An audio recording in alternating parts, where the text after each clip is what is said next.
Thank you so much for checking out. This is going to be Reforge Gaming covering the Diablo IV Developer update about the Endgame. You're going to need to fast forward probably about 40 minutes or so. We're just kind of in a holding pattern right now. We're sort of waiting. We're waiting for them to go live, so you'll have to skip ahead. And we already covered this morning the Paragon board system, and there's some sort of good new information out there that I think was really encouraging, and it makes it look really deep. So check out that live stream if you missed it as well. Make sure you're smashing the like button. I'm going to end the stream where we covered Immortals of Avium, so make sure and check that out if you haven't seen that yet. We covered that gameplay, and it was really, really enjoyable. We were cruising. We were checking out the gameplay, and we had a really, really good time, and I appreciated everybody hanging out with us for that. It was an enjoyable stream and a really, really good discussion. That game looks pretty promising, I think, and there we go. Hang on, I got some emails here. What are these, coffee orders? No. There's a Game Awards 10-year concert. Game of Year, TGA 10-year concert, June 25th at the Hollywood Bowl. Listen, you want to fly me out, I'll come there. I ain't paying that kind of money to go to a concert. I am not paying that kind of money to go to a concert.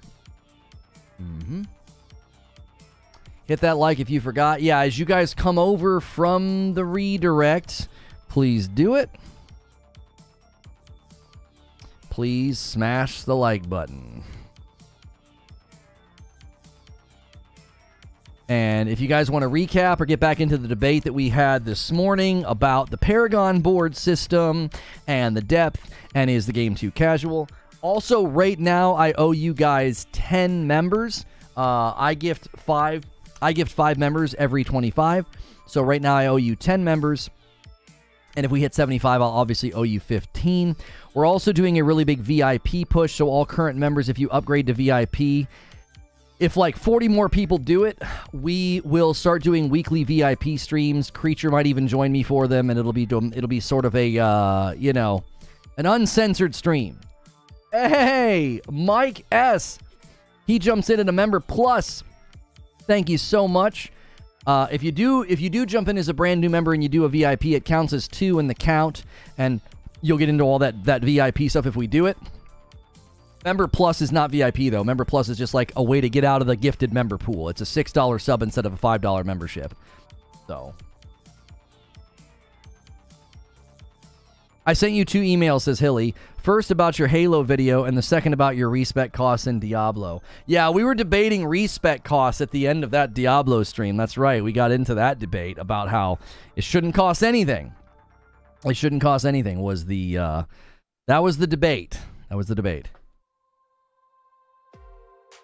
As soon as we have the official link for the live stream, somebody make sure and put that in the Discord so I can pull it up and have it on screen, just so people can see the countdown. One quick take, says Immortal Turtle. I did this post. This is the last Diablo stream was ending. Hang on, I can't click on. I hate so much of what they've done to Discord. I absolutely hate it. Like, I can't click on anything. One quick take with the fact that the Paragon board will be a gold sink. I think it's safe to say that folks will have the fastest way to farm gold video out soon after. Right. I think that's another thing that people forget, right? It's just like I just don't think it's going to cost you anything. Like, the people that get upset about it are going to be the people least affected by it. Like, it's not going to affect you. You will likely be swimming in gold in the endgame of Diablo 4. You will. You'll be swimming in it. If you guys are just tuning in, by the way, we're going to watch the Diablo 4 endgame stream, and it will go live in about a half an hour. Mike says, thanks for having me. Great content always from you. Amazing to see you go from strength to strength. My one YouTuber I can rely on for incredible content based on solid facts and information. Thank you so much, Mike S. I appreciate that so much.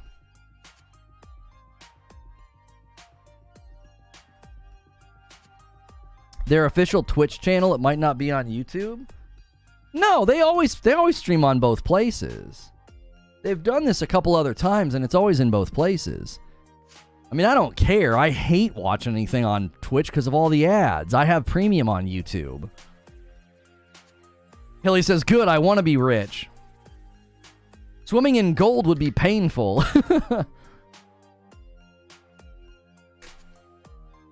It's a great way to chip your tooth or teeth or break your jaw or die. 9 out of 10 doctors don't recommend swimming in gold. The 10th doctor tried it and he's dead and he can't weigh in. All you have to do is keep up with having gear that has gold multipliers on it and boom, instantly rich with proper farming. Is that in Diablo 4? Are there gold multipliers? I always think those are such wasted stats. Those always feel like such wasted stats, man. It's like, because then I'm going to feel like I have to use it.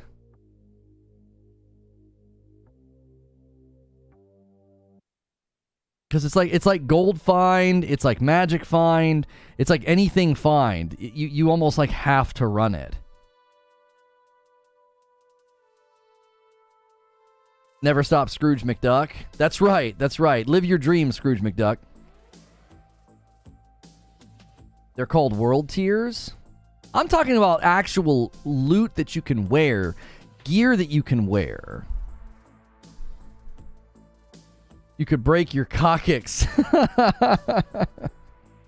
Isn't that what happened to Napoleon's grandma or whatever in Napoleon Dynamite? She broke her coccyx.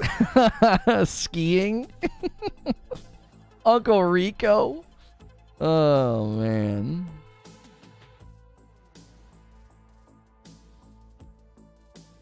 What benefit does it have to Sony own Capcom or Square Enix? I don't. Both companies are doing well. No one is buying them. The Japanese government would have to agree anyway. Oh, you guys are debating the buyout stuff. Has there ever been a popular game where the respec was actually expensive in the end game? It sure stopped Peter Griffin. Well, that's what I mean. Like, I would be more inclined to agree with you if you said it's literally superfluous. You're so rich in the end game that it doesn't matter. Right? Like, you have so much gold by the time that you're respecking a Paragon board or your character that it just doesn't matter. You know what I mean? I would actually think that that's a more compelling argument, that you're making it like it's like a superficial thing. Benefit of owning Square Enix would be Yoshi P. I can agree with that. You get Yoshi P under your umbrella. I mean, they kind of already have him. I think that's one of the reasons that people struggle to see the reason of why. I think the Square Enix thing, and one of the reasons that people struggle to see why would you need to do it, is because they already have such a great relationship with Square. You know what I mean? They're practically a first-party studio anyway. So why take on the potential loss? Why take on the potential loss? You're going to take on potential loss by buying Square. Like if it doesn't work out, if you don't get the return that you want, you know what I mean? You already have a great relationship with them, and if things go poorly or things don't work out, they'll incur the loss, not Sony. What's the benefit for consumers? That's what I'm saying. Why would I benefit from Square Enix suddenly being over there under Sony's ownership? They're practically a first-party studio anyway. Like, look, think of it this way. Look at the fact that how good Final Fantasy 16 turned out, right? Look how good it turned out. You're going to get better than that? Are we going to get better games than Final Fantasy 16? That game is amazing, and they're not owned by Sony. So what's Sony ownership going to do? other than give them the ability to tap into Yoshi P's expertise on other games like live service games or RPGs or something like that. I think that's always going to be the issue, though. Is with the buyout, you have to convince me what I'm going to get from it, and I just don't see it.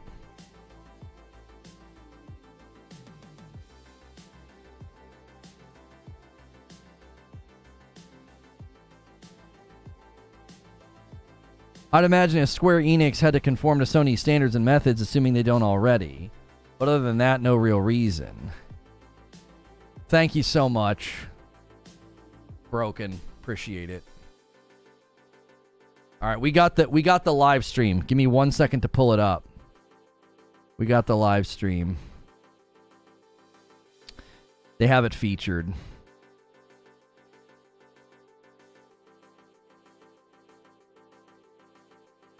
There we go. That looks so much better for people coming in. To be like, oh, I can watch it. Great. This guy's going to have it. There she is. There she is. Sorry to be blocking her, but I don't want to be over there in front of the words.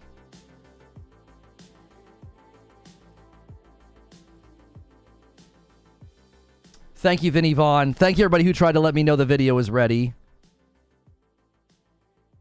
Like, you have to look at the capital they would have to spend to acquire Square Enix, and you have to wonder, what are they going to do to recoup the capital?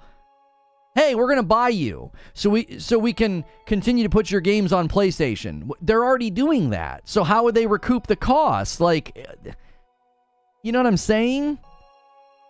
It's like, we want to buy you so that we can continue to make games exclusive to Sony, and now we have now we have to make the money back.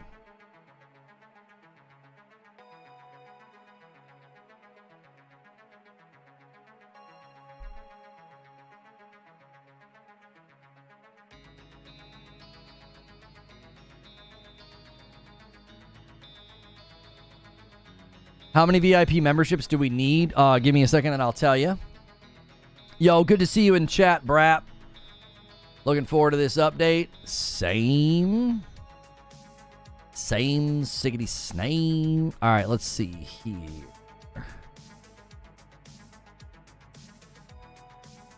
We have 157 currently. We need 43 people to upgrade to VIP, and then we'll do a weekly VIP uncensored stream. I pay for the milk when I pay for the milk when I get the cow for free, right? You will see companies buy things just so other companies can't buy them. Right, but wouldn't it be really hard for Microsoft to buy Square Enix?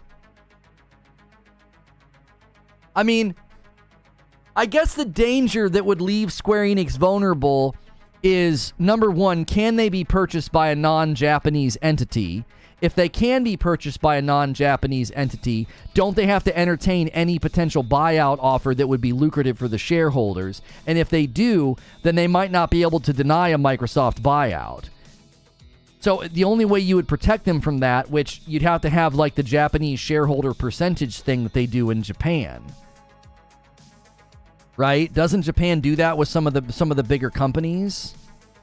If Square is protected by 51% Japanese shareholder, then there's no concern, and Sony doesn't have to buy them.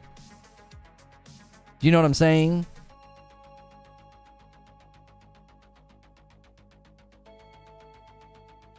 Microsoft can't touch Square or Capcom for multiple reasons.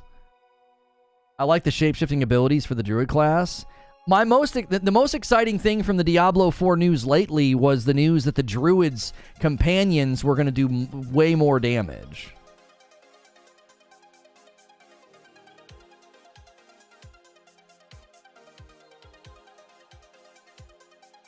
This guy says this is a new dark side Phil. Could you not ask for money somehow every 5 minutes?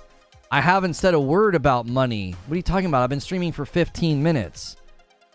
You know what? You got a gifted membership, and now you can't hang out here. So take your badge and friggin' wipe your rear end with it on your way out.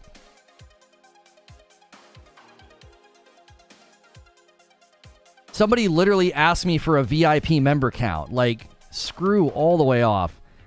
Are there going to be multiple uncensored streams during the week? It'll be a weekly VIP stream because we'll only have about 200 VIPs at the time, like if we get one. Yeah, get him out of the server. Rip Bozo. Yeah, get out of here with your free membership. Like, nothing against the people who have free memberships. I love you, but you're going to sit here and run your mouth? You're going to run your mouth? Literally, someone in chat asked me for a VIP count. I was answering somebody's question. Hey, what's good, Alex? Yeah, rubbing off on him, chat. Yeah, I almost swore. He's telling people to what? Yeah, I almost said what Creature always says. Why buy the milk when you get the cow for free? That's right. Eugene says their games don't do well enough on those platforms, and those companies would have zero interest in merging with Microsoft. There's legal considerations. Their fan bases would riot. That's what I'm saying. I don't know. Like, Creature, thank you, Raijin. Raijin says we got to replace the bozo that got bounced. There we go. 55 members. How's that for asking for money? Sitting in the quiet corner, you frick. Taking us to 56. Taking us to 56. But Lono, I bet you Van can tell us the non-VIP, non-free members. Bet you can't. That's right. Yeah, the Druid trailer looked really good. It did. The Druid trailer looked good. We got Brap in the house. We got Oh No, It's Alex in the house. Me and Alex are planning on doing a stream together about all the information we get today. What do you guys think the surprise is? I think it's an Endgame beta. I think they're going to end the stream and say, you know what? Talk is cheap. We just told you about the Endgame. We're going to let you play the Endgame in an Endgame beta. Right? What's better than hearing about the Endgame? Well, playing the Endgame. Because they already did a private Endgame beta anyways. They can give us the same thing with some quality of life, some class updates, some balancing. Let us take a crack at some Nightmare Dungeons and some Helltide and some PvP. You know, let me see that Paragon board. Let Oh No, It's Alex get out his Excel spreadsheet so, you know, he can sit in his boxer shorts with his thighs out and calculate some numbers and get some work done. That's just how I picture him. I downgraded from VIP to pick up a kick sub for the same money overall, thinking I was clever, and now suddenly a VIP promotion. This is getting worse than Game Pass.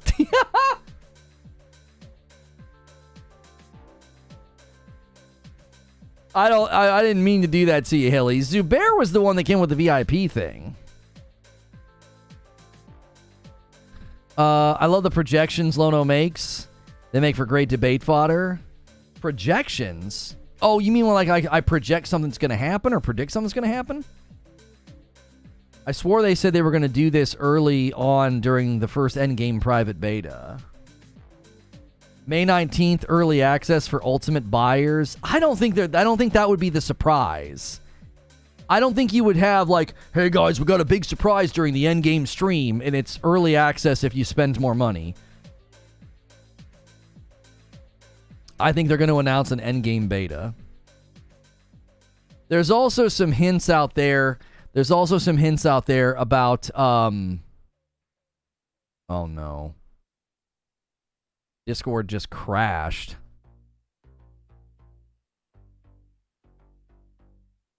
And I'm back. That always freaks me out. That always freaks me out when Discord crashes. I don't know what happened. I'm not going to touch Discord anymore for the rest of the stream. The whole thing froze on me. That always freaks me out.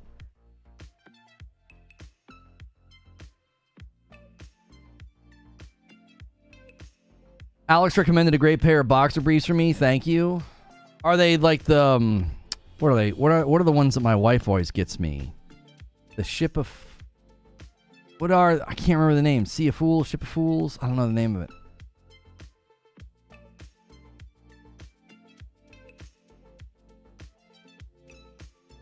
Let me be clear in my vision, says Zubair. I want a VIP stream that Lono has to schedule for when Madam isn't home and can't overhear him. I am Melee coming in with a 16-month membership. Says, keep up the great content. Thank you, brother. I appreciate that support. You are the best. If you guys are tuning in, the Diablo IV Developer Update is going live very, very soon. I need to get the name. I need to get the name of this stream. What are they calling this stream? Oh, frick. Okay. I'd be happy with another open beta, but our progress can carry over across now. No, what would be the point of that? It's going to be an endgame beta.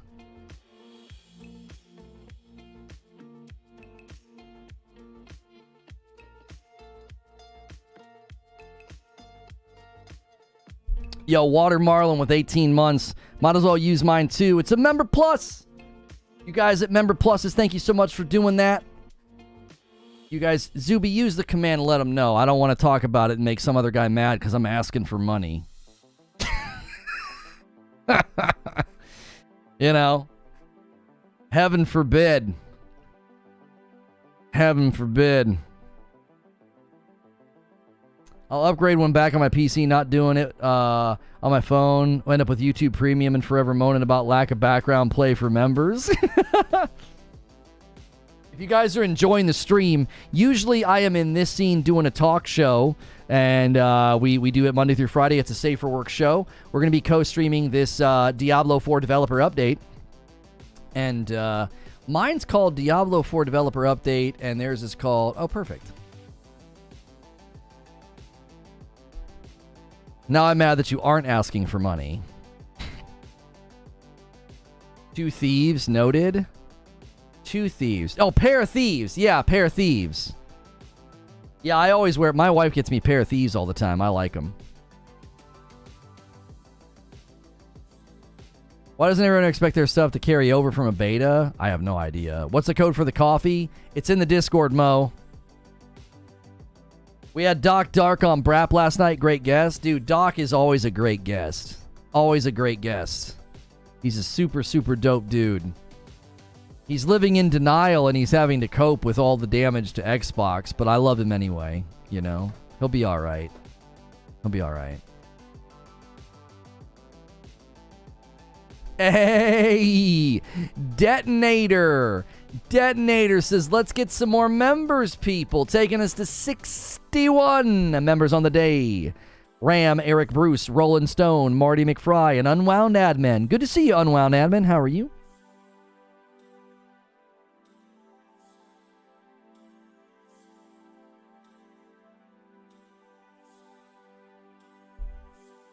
Plug the coffee.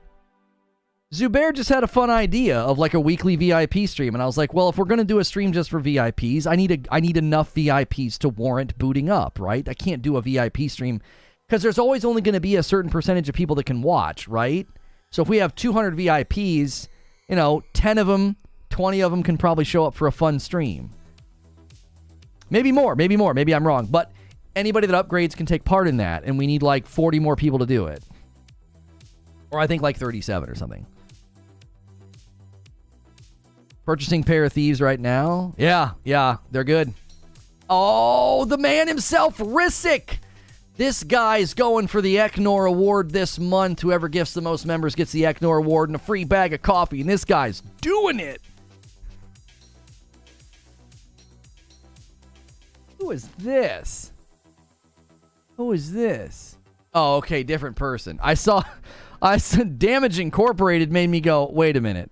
K-Med, Japanther, Dr. K, Jedi Wix, Matthew Crab, Quips, The Archon, Hushroom, and Mike456. You guys all got gifted members. If you got a gifted membership, man, you got to cash in on those benefits. Get in the members only Discord.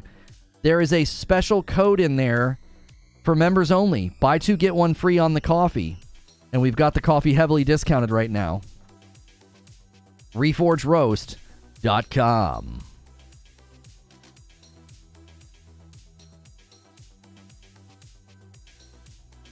We need a Stormy Daniels award. Why would we reference her? What in the world? Like, I see Reforge IPA in the future. Hey Hazy and Dippa and DIPA. Listen, I love IPAs, but I can't get into that, man. You gotta abide by all those FDA regulations. I can't be getting involved with that, dude. Coffee, I don't have to do any of that. I demand Reforge Scotch. Yo! That's a big one. Taking us to 91 members with a 20 gifted member bomb. We're now 91 out of 100. That's the next milestone. This man just absolutely drops it on the chat and says, look, man. Oh, come on, Jimmy Rayner. Don't be putting that in the chat. No. No. They have no power here. They do not get mentioned here. Thank you so much for the 20 gifted member bomb. If you guys just got a gifted membership, man, get in my Discord, bro. That's a lot of people right now that can join in this community. You can get your buy two get one free coffee code purchased. Man, get in the Discord, baby. Get ready to dance. Oh no. Oh no. Don't y'all dare make a run on this. Don't you dare. Hang on, I'll give you a total count. Dadgummit. Hang on. 2830. 2830. You're 170 members away. What's the ETA on the new Dark Roast? No idea. Probably a week or two. You guys are going to have to make do with Frickmas. Where's the Discord link? You can use the Discord command in chat, which I'll do for you, or you can look in the description of all of my videos. Discord.gg/ReforgeTV. Lono asking for money again. What's it going to take to make Lono take off his shirt and dance? Oh, no. I don't do that. I leave that to you, Alex. Not all of us can be... Not all of us... I was going to say that not all of us can be I'm supposed to keep it safe for work. You know? I'm supposed to keep it safe for work. I'm trying to...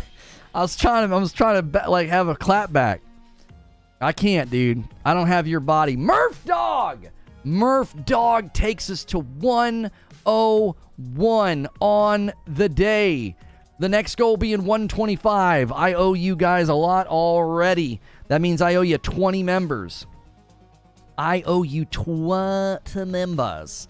Oh my gosh. Say it. Say it. I was just going to say not all of us can be a whore.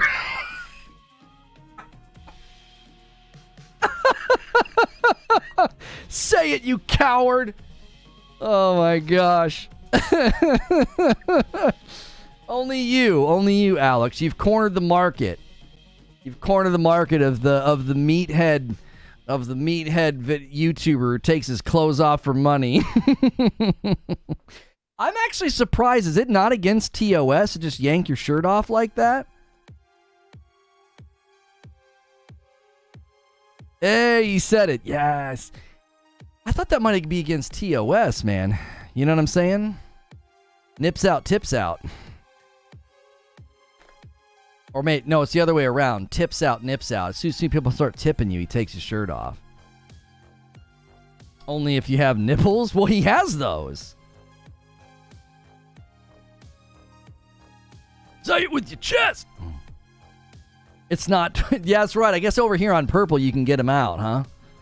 As long as it's educational. Yeah, I guess if you were a woman, it would not be allowed. I guess it would be a different story. We'd have some very different streaming going on over here on YouTube, you know, for $50. I sure hope the boss doesn't walk by. Yeah, we got to change the subject. We're supposed to be safe for work. I Am Melee says, let's bump it. Let's bump that number. Let's bump that line. Taking us to 102 members on the day. It goes to Ebo, cuz YouTube would make so much money. Foggy's going to throw 5 members in the pile. taking us to 107. Thank you so much, Agent Beard, Brandon, Player One, Grant Schaefer, and Glizzy Gladiator, man. I want to see all y'all in the Discord. Every single one of you that are getting a membership, man, get in the Discord. Sync it up with your YouTube account. You get access to all these extra rooms. If you upgrade to VIP, you get access to the VIP lounge.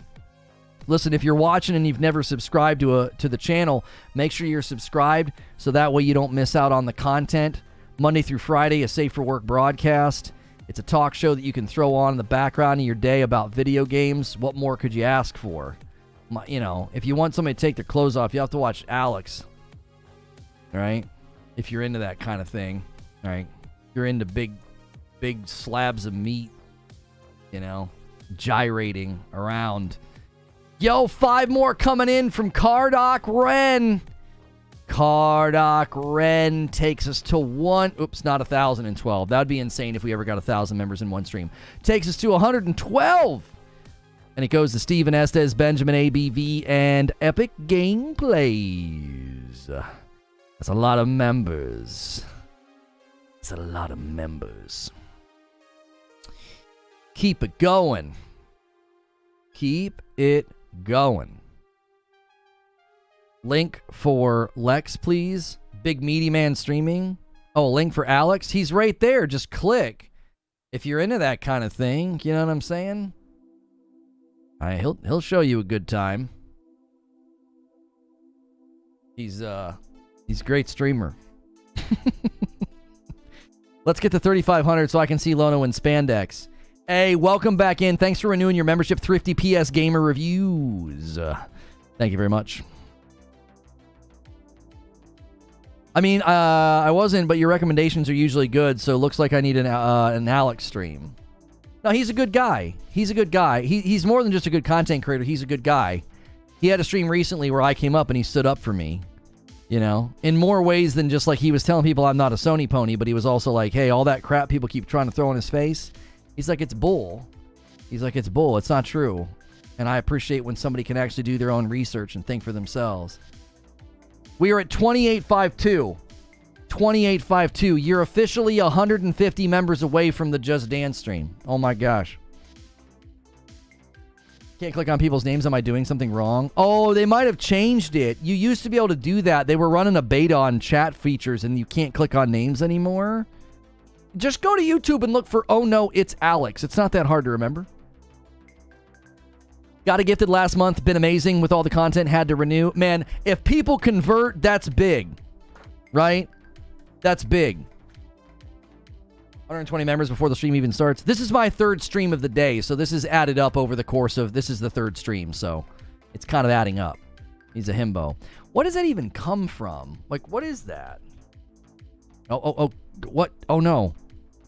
Hang on.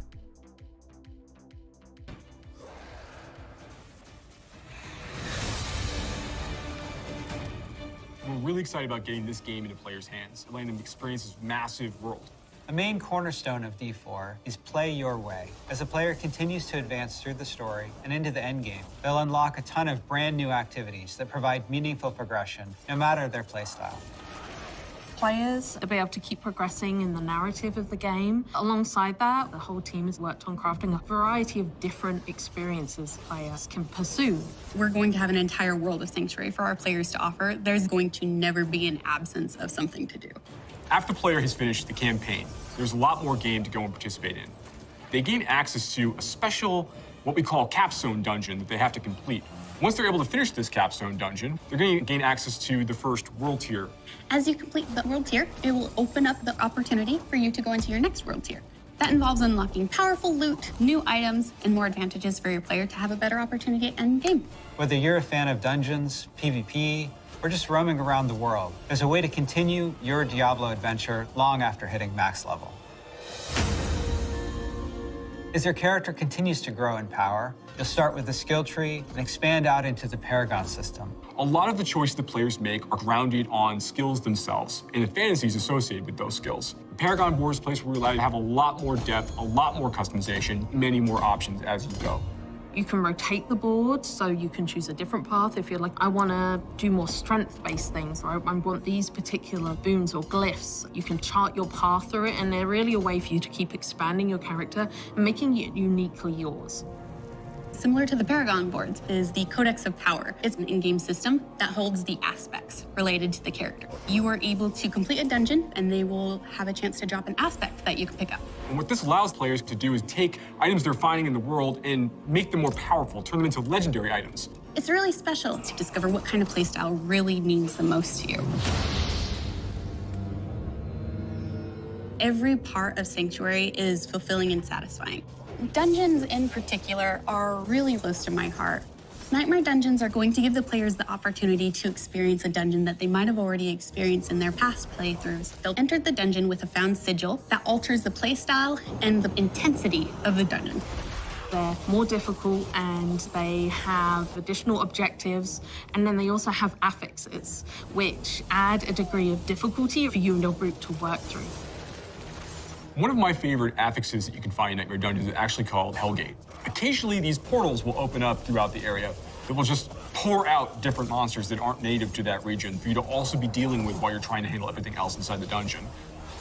There's over 120 dungeons to play through and find in Diablo IV, and any one of them can become a Nightmare Dungeon by finding a Nightmare Sigil and then using it to activate the Nightmare version of that dungeon space. Everything's a little darker, everything's more difficult. It's going to add a little bit of a twist of flavor on your particular dungeon. There's some targeted activities in Diablo IV that suit what you're feeling in the mood for. The Forces of Hell are starting to have more influence in certain parts of Sanctuary in the vast interconnected overworld that we experience. And as the players are going into Helltide areas, you're gonna find even more powerful monsters. And by killing them, they'll be able to gain these special shards they can take to go and use to purchase these big rewards that are available at these caches that are found literally throughout Helltide areas. The sky darkens and the rivers run red, meteors fall from the sky, and the monsters get harder. We really want to create new experiences for the players. There's one I really like called Whispers of the Dead, which you get from the Tree of Whispers. The Tree of Whispers is grim and a little gruesome, but it's also something mystically haunting and kind of beautiful. The tree has a little bit of a grudge against our players, and it would like for them to go serve its needs. So you're going to go serve these bounties, gather different rewards, different items, and bring them back to the tree in hopes that it can exchange you something really meaningful. Maybe you're going to go to the Fractured Peaks and take out some werewolves that are rampaging in a town. They're contained activities that you can do alone or in a group. We really wanted to create variety for people to be able to spend time where they wanted to in the world. It's very cool the way it's been put together, and I can't wait for people to see it, to be honest. In Diablo IV, we have a focus on the world of Sanctuary. And there are parts of that world that we call the Fields of Hatred, where Lilith's presence in Sanctuary has begun to seep through and manifest these poisonous areas throughout the world. When players go to these regions, they get to engage in player versus player conflict. These offer opportunities for the player to collect shards. But there is a little bit of a catch. In order to get these shards back to town, you'll need to purify them. Other players will definitely know that you're attempting to purify your shards, so you'd better be prepared to fight if you're going to be playing any PvP, and be prepared that you might lose some stuff in the meantime. Guys, we're not in the live stream yet. They're just using this as an intro to recap on the Endgame video they published a couple weeks ago. Interesting cosmetic items and rewards. It's a place for people who really love PvP and want to still get loot and still increase their character's power. If that's the way they want to play, they can. Launch is just the beginning. One of the things we're really focused on is creating a living, breathing set of updates for players to engage with after the game has gone live. It's really just going to be a way to keep coming back and experiencing more Diablo 4 in fresh ways. We're really eager to hear all of your experiences and just enjoy the entire story with you all.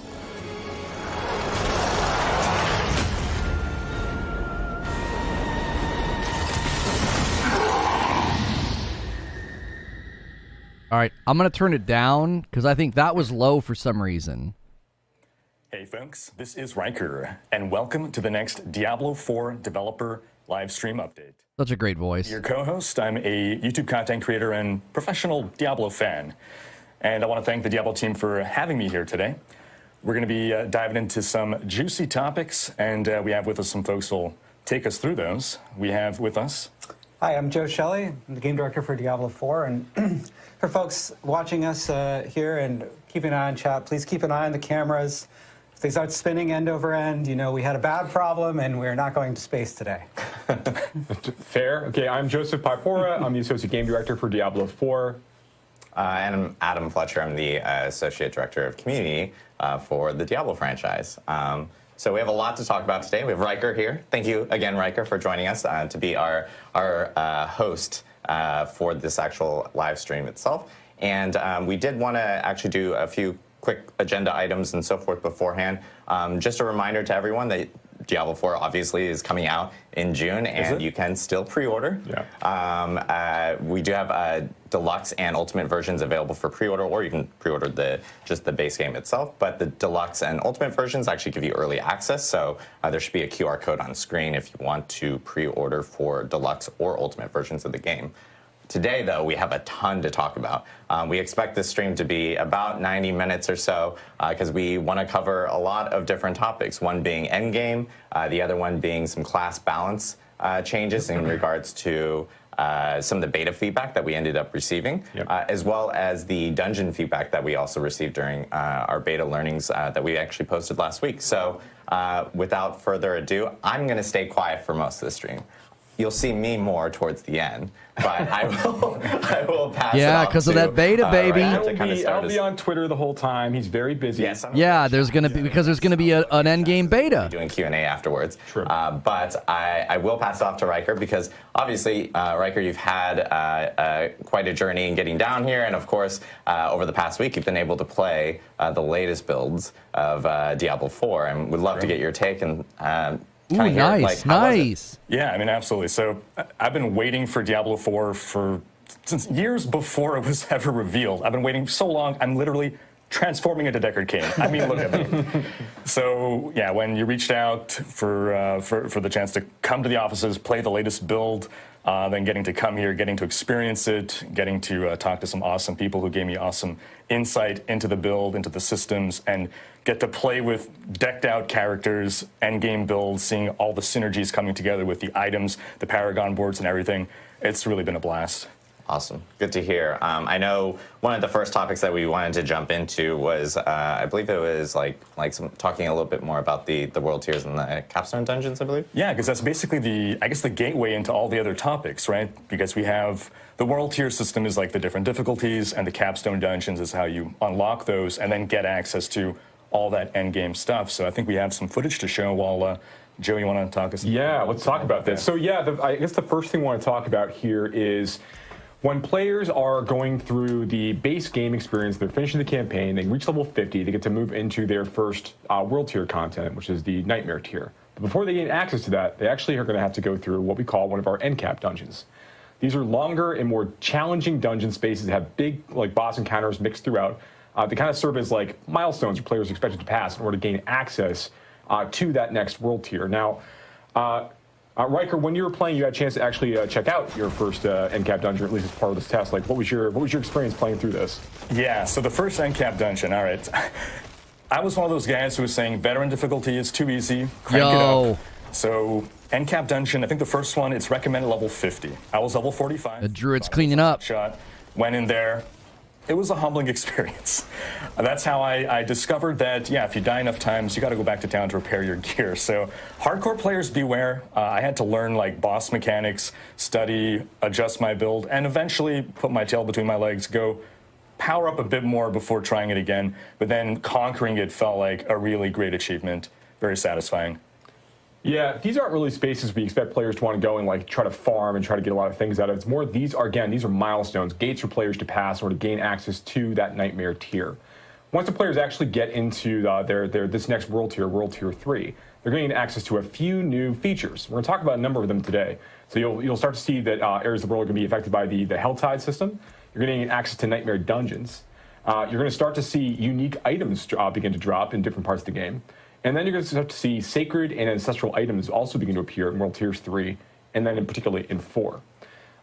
And also, in addition to those things, the world, of course, is becoming more dangerous as the players step into Nightmare and Torment tiers, World Tiers 3 and 4 respectively. Monsters can do more damage. They are going to be more aggressive. there's a number of changes. Joe, do you have any thoughts on like the like some of the changes that we made to monsters in world tiers? Yeah. You know, one of the things I love about the capstone dungeons functioning as unlocks for the world tiers is that you've got this, the general gameplay loop of getting more powerful, optimizing your build, getting more gear, and then you have something that you're testing yourself against.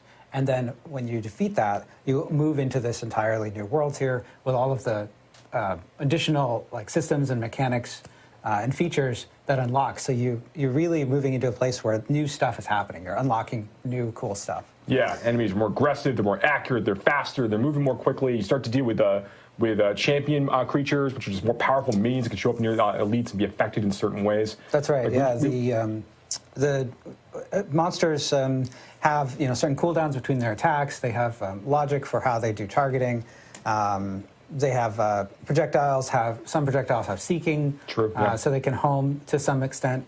And they have some logic about how they group up and how they decide which people to target. And so a lot of those different parameters we adjust as you go up in world tiers to make the monsters more threatening because, of course, the players are getting more familiar with the game, they're getting more skilled, and they're also getting access to more tools in terms of new abilities through legendary powers or even unique items. Right? Yeah. One of the things we want to make sure we didn't do too much is it's easy for us to imagine that we could just make the game more difficult by increasing the damage the creatures deal or increasing the amount of hit points they have as you're going through these encounters. But we wanted to make sure that the world felt more dangerous as you progress into these higher world tiers, and that requires more work when working with monsters and those various encounters to kind of like create that extra level of challenge.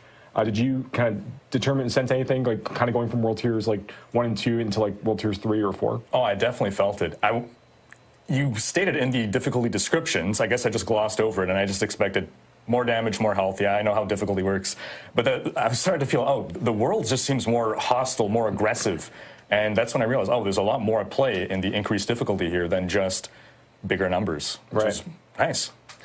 There's one more thing I want to talk about with regards to world tiers as well. And this is I'm very excited about this talk in general. I've been waiting to have a lot of these conversations and with the audience they can kind of convey some of the more interesting depth and complexities associated with some of the systems. So in world tiers, you gain access to two new sets of itemization tiers. In world tier 3, you gain access to sacred items that may appear for you. And in world tier 4, you gain access to ancestral items that could be dropped for players as they're going through those spaces. Now, with the players leveling up from 1 to 50, the items that you're getting from monsters that you're killing are going to be the power is going to be based on their strength and level. So if you are you're playing in the beta and you're killing level 35 monsters for whatever reason, and you're going to be getting slightly more powerful gear as a result of that because the monsters are more challenging and they're going to be dropping better gear for you. But once you have reached level 50, and that basically that flow means that as you're leveling up and you're fighting more challenging things, you're going to continue to like slowly upgrade all of your gear over time. You'll find a ring here and a helmet there, a pair of gloves. That's great. That's how we want you to kind of like get exposed to itemization systems as you're progressing through initially in the game. But once you get into World Tier 3, things change a little bit. So items that drop you have a chance to be sacred. Not every item in World Tier 3 is sacred by default. The higher the level of the creature that you're fighting, the more likely the chances that items dropped from that creature will be sacred in nature, or also based on the kind of content you're completing. But sacred items, when they drop, they drop at a very large range in terms of the power that they can have. So you could get into World Tier 3, you could kill a pack of elites in your first dungeon in World Tier 3 at level 50. And you can get an item out of that group. Maybe it's a rare item that drops up from that group that is powerful enough that could serve a level 70 character. So the sacred item tier basically is going to have gear in it that goes from level 50 all the way up to level 70 in terms of like how the power swing there. Once you get a little bit higher, it's a little more likely to get slightly higher in the range, but it's very likely you can get those really, really great drops really early, which we think is super exciting because we want you to be trying to like always be looking for like just the right ring, and it could show up like your best in slot ring for that for a sacred tier might show up at level 51, and that might be the one that you want to hold on to for the entirety of that tier.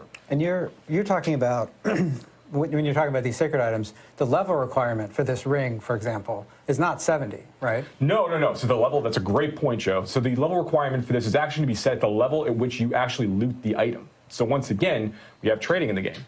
If you are level 50 and you get a really, really great range rep, that's going to be good for not quite your build, but like maybe you're playing a bleed barbarian, and this is really, really good for like a berserk build or like a big fury build. And you say, okay, I want to give this to you can hold on to it. That could be a really valuable item to trade, because it could be that its eye power is such that it's like really good for a level 70 character, but the required level for the ring itself is level 50 because you got it at level 50. And that's going to raise with the course of time. We think that's going to be super fun for players to chase. And there's more of that as you get into the ancestral tier, but that's not all. I think the next thing we're talking about is actually legendary and unique items. So, all right. We've talked a little bit about legendary items in the past. I really want to focus on things that we haven't spent a ton of time discussing, but to give a general overview, legendary items in general are attached to like legendary powers. And these legendary powers, or reverse, legendary powers attached to legendary items. Legendary powers basically are designed to appear on multiple different slots. So, an aspect might appear on an amulet, but it might also appear on gloves, or it might appear on ring, or it might also appear on weapons. These things have a tendency to be in a lot of different places based on the power itself. And we like this because it let players like extract aspects and powers from items and put them into other items that meet these certain criteria. It's fun because we want players to go and be chasing certain fantasies. It helps them kind of like hone in on certain kinds of builds and gets them excited about the potential of like kind of taking all these different Legos and kind of putting them together. Can I say Legos on stream? Yes. Legendaries, yeah. Legendaries is what I'm talking about. So once you get all of these legendaries together and you put them together, that's gonna be really, really fun. So that's part of the fantasy we think of legendary items. Did you actually get a chance when you're going through 1 to 50? There's only a certain number of these that are actually available. But when you get into World Tiers 3 and 4, more legendary powers are available. Did you get a chance to see any like new legendary powers as you were playing? Oh yeah, I mean I definitely got to see a variety of legendary powers. I got a certain number of drops. Drop rates didn't feel out of control, but you guys gave me some pre-made characters as well that were decked out with builds, and I saw lots of cool synergistic powers that came together to really make a build flow well. And I think my favorite power was probably on actually a unique item, and it was for the druid that made your werewolf form your true form. Mm-hmm. So I know a lot of people have been saying, hey, can I just be a werewolf all the time? Yep. Yes. Yes, you can. Yeah, that's the next step, right? So unique items. So unique items only begin to appear when players enter the Nightmare tier. So once you're in World Tier 3, there's a low chance that some of the game's unique items will begin to appear for players as they're progressing through this experience. And they're very, very rare. These are huge chase items and opportunities there. Some of them are really important for build making. Some open up a whole different build paths and opportunities for players to go and pursue. These are things that are designed to be really exciting, like what you suggest there when you had that experience trying to gather the werewolf, the ability to stay in werewolf form effectively forever with that druid unique. Really, really cool stuff. And there's more of these unlock over the course of your level progression as well. I think I saw Shaco earlier there in the list of unique items. That's correct. Shaco does make a return, and there's lots of opportunities for us to basically kind of pay homage to items that came in previous versions of Diablo, previous entries in the series. You'll see a number of different items make returns. Items like Grandfather, Shaco, obviously. You'll see a few familiar, and then a few familiar favorites, and then more over the course of the game's live development. Also, this is a good way for people to kind of see the new font changes and so forth that based off the beta learnings that we actually ended up posting last week. Yeah, we'll get more into the beta learnings later in the live stream, or we'll go over them in a lot more depth. But yeah, absolutely, the font was a great example. I mean, I think we added at least 20% more serifs to the more serifs. Significantly more serif, yeah. But no, seriously, people pointed out that the font, while highly readable, and we spent a lot of time thinking about how the game is going to display on all kinds of different screens, different aspect ratios, TVs, right? And so we want the font to be highly readable in all of those situations. But it didn't feel as much like Diablo as it could have, and so we went back and looked for a font that was still highly readable but had more of a Diablo thing. And it's just a great example of players pointing something out and us being able to react to it. What's the next thing we want to talk about, Riker? What do you think? Well, so we have all these legendary items. One semi-deterministic way to farm for them, Helltide. It's an activity where, well, I guess you can dive into how exactly you can target farm specific item slots to hunt for specific unique items. And it's going to be one of the main endgame activities that we'll be partaking in, right? Yeah, absolutely. So as I mentioned before, once the player gains access to Nightmare Torment here, they are going to Nightmare tier. They're going to start gaining. They're going to start seeing some of these new activities. One of them, which is Helltide. Helltide is basically going to be the situation where as you're running in through the world of Sanctuary, the sky turns red, blood begins to fall from the sky, new monsters begin to appear, everything is more challenging, new events are going to start showing up, and importantly, as you're killing creatures when you're within one of these Helltide areas, you're going to be getting what we call cinders. It's this new currency players are able to collect while they're specifically within these spaces. And this is great because you get to take these cinders, and as you're wandering through the overworld, you might be running near other players. You might be helping them do events together. Everyone's getting their own cinders as they go. You'll be looking for these Helltide caches you can see here. And these are great. To your point about being able to target farm for certain kinds of items. So every one of the caches in the Helltide zone is actually tied to an item slot. And they all have different costs. So you're you'll be gathering cinders by playing within this space, trying to locate one of the caches that have the item type that you're looking for. Whether maybe you're looking for an amulet or looking for a ring. Maybe you're looking for a Shaco. So you're looking actually to go find a helmet cache, and you want to keep trying to go after the helmet cache and the rare, desperate hope that you're going to get exactly the unique item that you're looking for, right? That's cool. We want to give you some of that opportunity, to target farmer a little bit. But there's actually a little bit of fun there too. So one of the things that's one of my personal favorite parts of the Helltide there's the idea that the players there's an extra set of stakes, right? When the players running around these cinders, they have the chance if they die, they're going to lose about half of their cinders every time they fall. And they don't drop on the ground; they're gone. So you have to be very careful about when you're looking to overextend as part of the combat experience in order to farm more cinders, get to the cache that you're looking for, whatever that is. You are putting yourself at more risk the more you try to gather, and the greedier you get, the more likely it is that you're going to lose things. That's right, and there's a time limit on Helltide too, right? That's right. Helltide is only active, the Force of Hell only arrive for about an hour during when they are actually active. And different areas of Sanctuary are picked for Helltide Zone each time it rotates and moves around. So you need to make good use of your power. And if you leave a Helltide Zone, those cinders are gone. You have to spend them. So if you see that the clock is ticking down, you're getting 5 or 4 or 3 minutes away from the end of the Helltide, you got to find yourself a cache to kind of deposit those things. Yeah, absolutely. My experience, I first jumped into a Helltide event with, I think, 23 minutes left on the clock. So I start by, I'm scouting out the different chests or caches to see, which is the one that has the slot that I'm looking for, what are the different costs, and then I'm doing some quick math. I'm gathering cinders at about this rate per minute, I have this many minutes left. I think I could afford the most expensive, the weapon slot, and I got to backtrack to that place in order to get there. And then I died. And I'm like, recalculating. Yeah. How much time do I have left now? And so quickly. Yeah. And then I died again. And better luck next time. Another hour before the next one comes around. I'll have a better plan this time.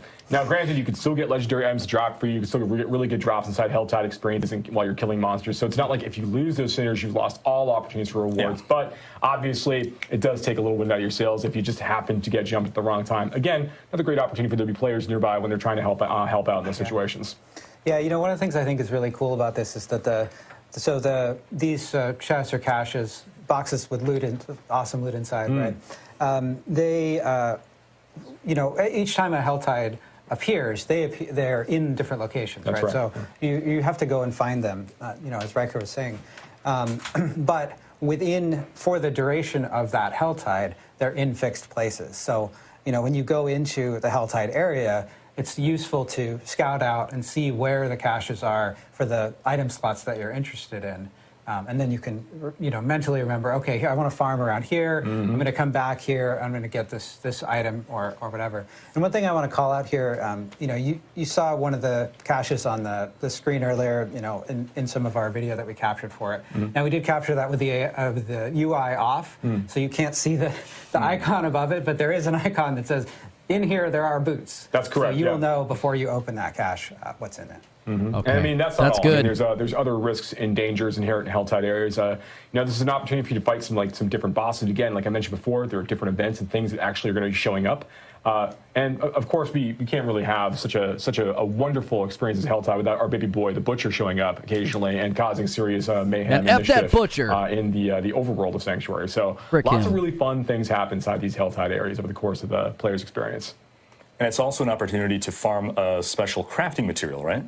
That's correct. There are craft materials like Fiend Rose and things that really are coming directly from Helltide encounters and those experiences. So you are looking to also get some of the materials you need for like really high tier like weapon and item upgrades from going through these places.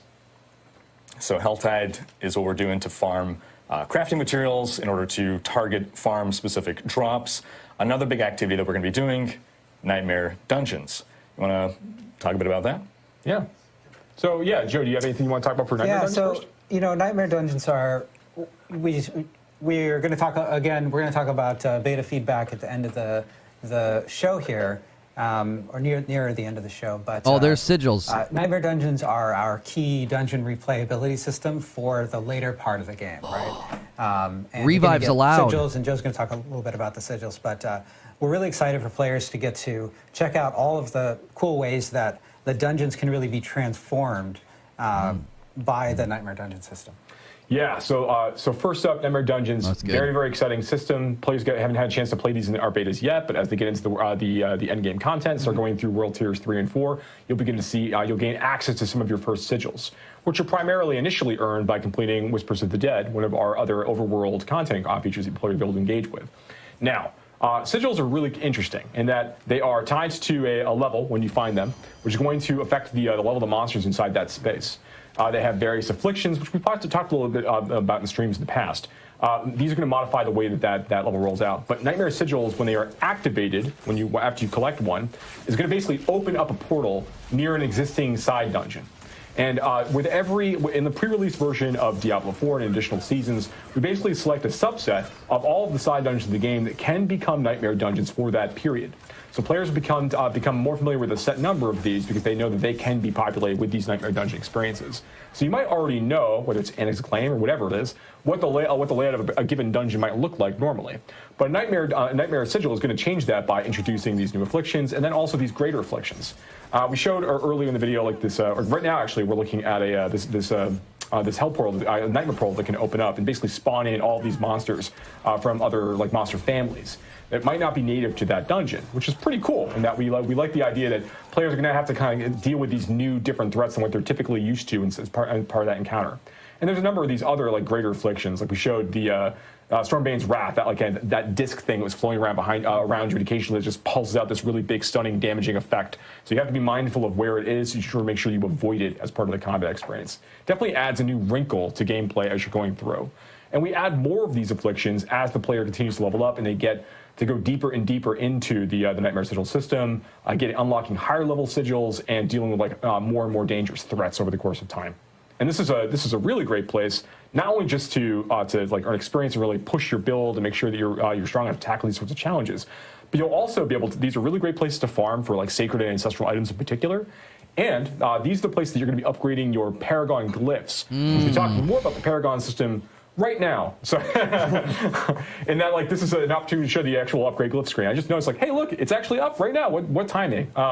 So yeah, when the player reaches the end of a Nightmare Dungeon, they get to basically go ahead and take one of the glyphs they've been collecting over the course of their 50+ experience, and basically slot it into here and choose to upgrade it and make that glyph even more powerful. These socketables will go into your Paragon board and end up being some of the single most powerful modifiers you can apply to your character, above legendary powers, and even in some cases, even above some unique powers. So it's really in your benefit, based on your build, to be choosing, looking for a set number of these and upgrade them to exactly what you need them to do. And so the sigils that we're getting, what I noticed is that if you get some afflictions that you don't particularly care about, we have the ability to salvage some in order to craft sigils of our own, right? I think it's a 4-to-1 ratio. Is that right? Yeah, just about. So you'll be able to get a lot of these different sigils by going through Nightmare Dungeons, completing Whispers, and through other content. And if you're finding sigils that you don't really want or don't really want to run, because maybe we're going to have enemies inside are going to do additional lightning damage, but you don't have a lot of lightning resist on your build. Maybe you want to go ahead and salvage that back at the Occultist, take that down to its sigil dust, and use that to basically make new random sigils for you to go ahead and run with. This is ways for players to kind of push themselves a little further. They'll unlock higher level sigils they can craft through the system over the course of time, and it's another way to kind of reutilize some of the sigils you might not be as interested in running from time to time. Yeah, one thing I liked about the afflictions was it was making me make choices during the gameplay. Two that I can speak to, the Nightmare Gates that we were just showcasing. Let's say I'm in the middle of fighting an elite and I'm almost taking him down. I see that Nightmare portal opening and I'm like, okay, should I take care of that before it starts spawning more monsters, or do I finish this fight first? I'm forced to make a decision, and I got to live with the consequences. If I think, maybe I should take him down, and then no, the fight becomes more challenging, and nope, I should have taken care of that gate first. Another one is, I forget the name, but it's some kind of blood cyst that starts to grow, and then if you just don't touch it, it eventually explodes in a huge area. Yeah. And it's either, okay, destroy it before it does that, or get the heck away as fast as possible.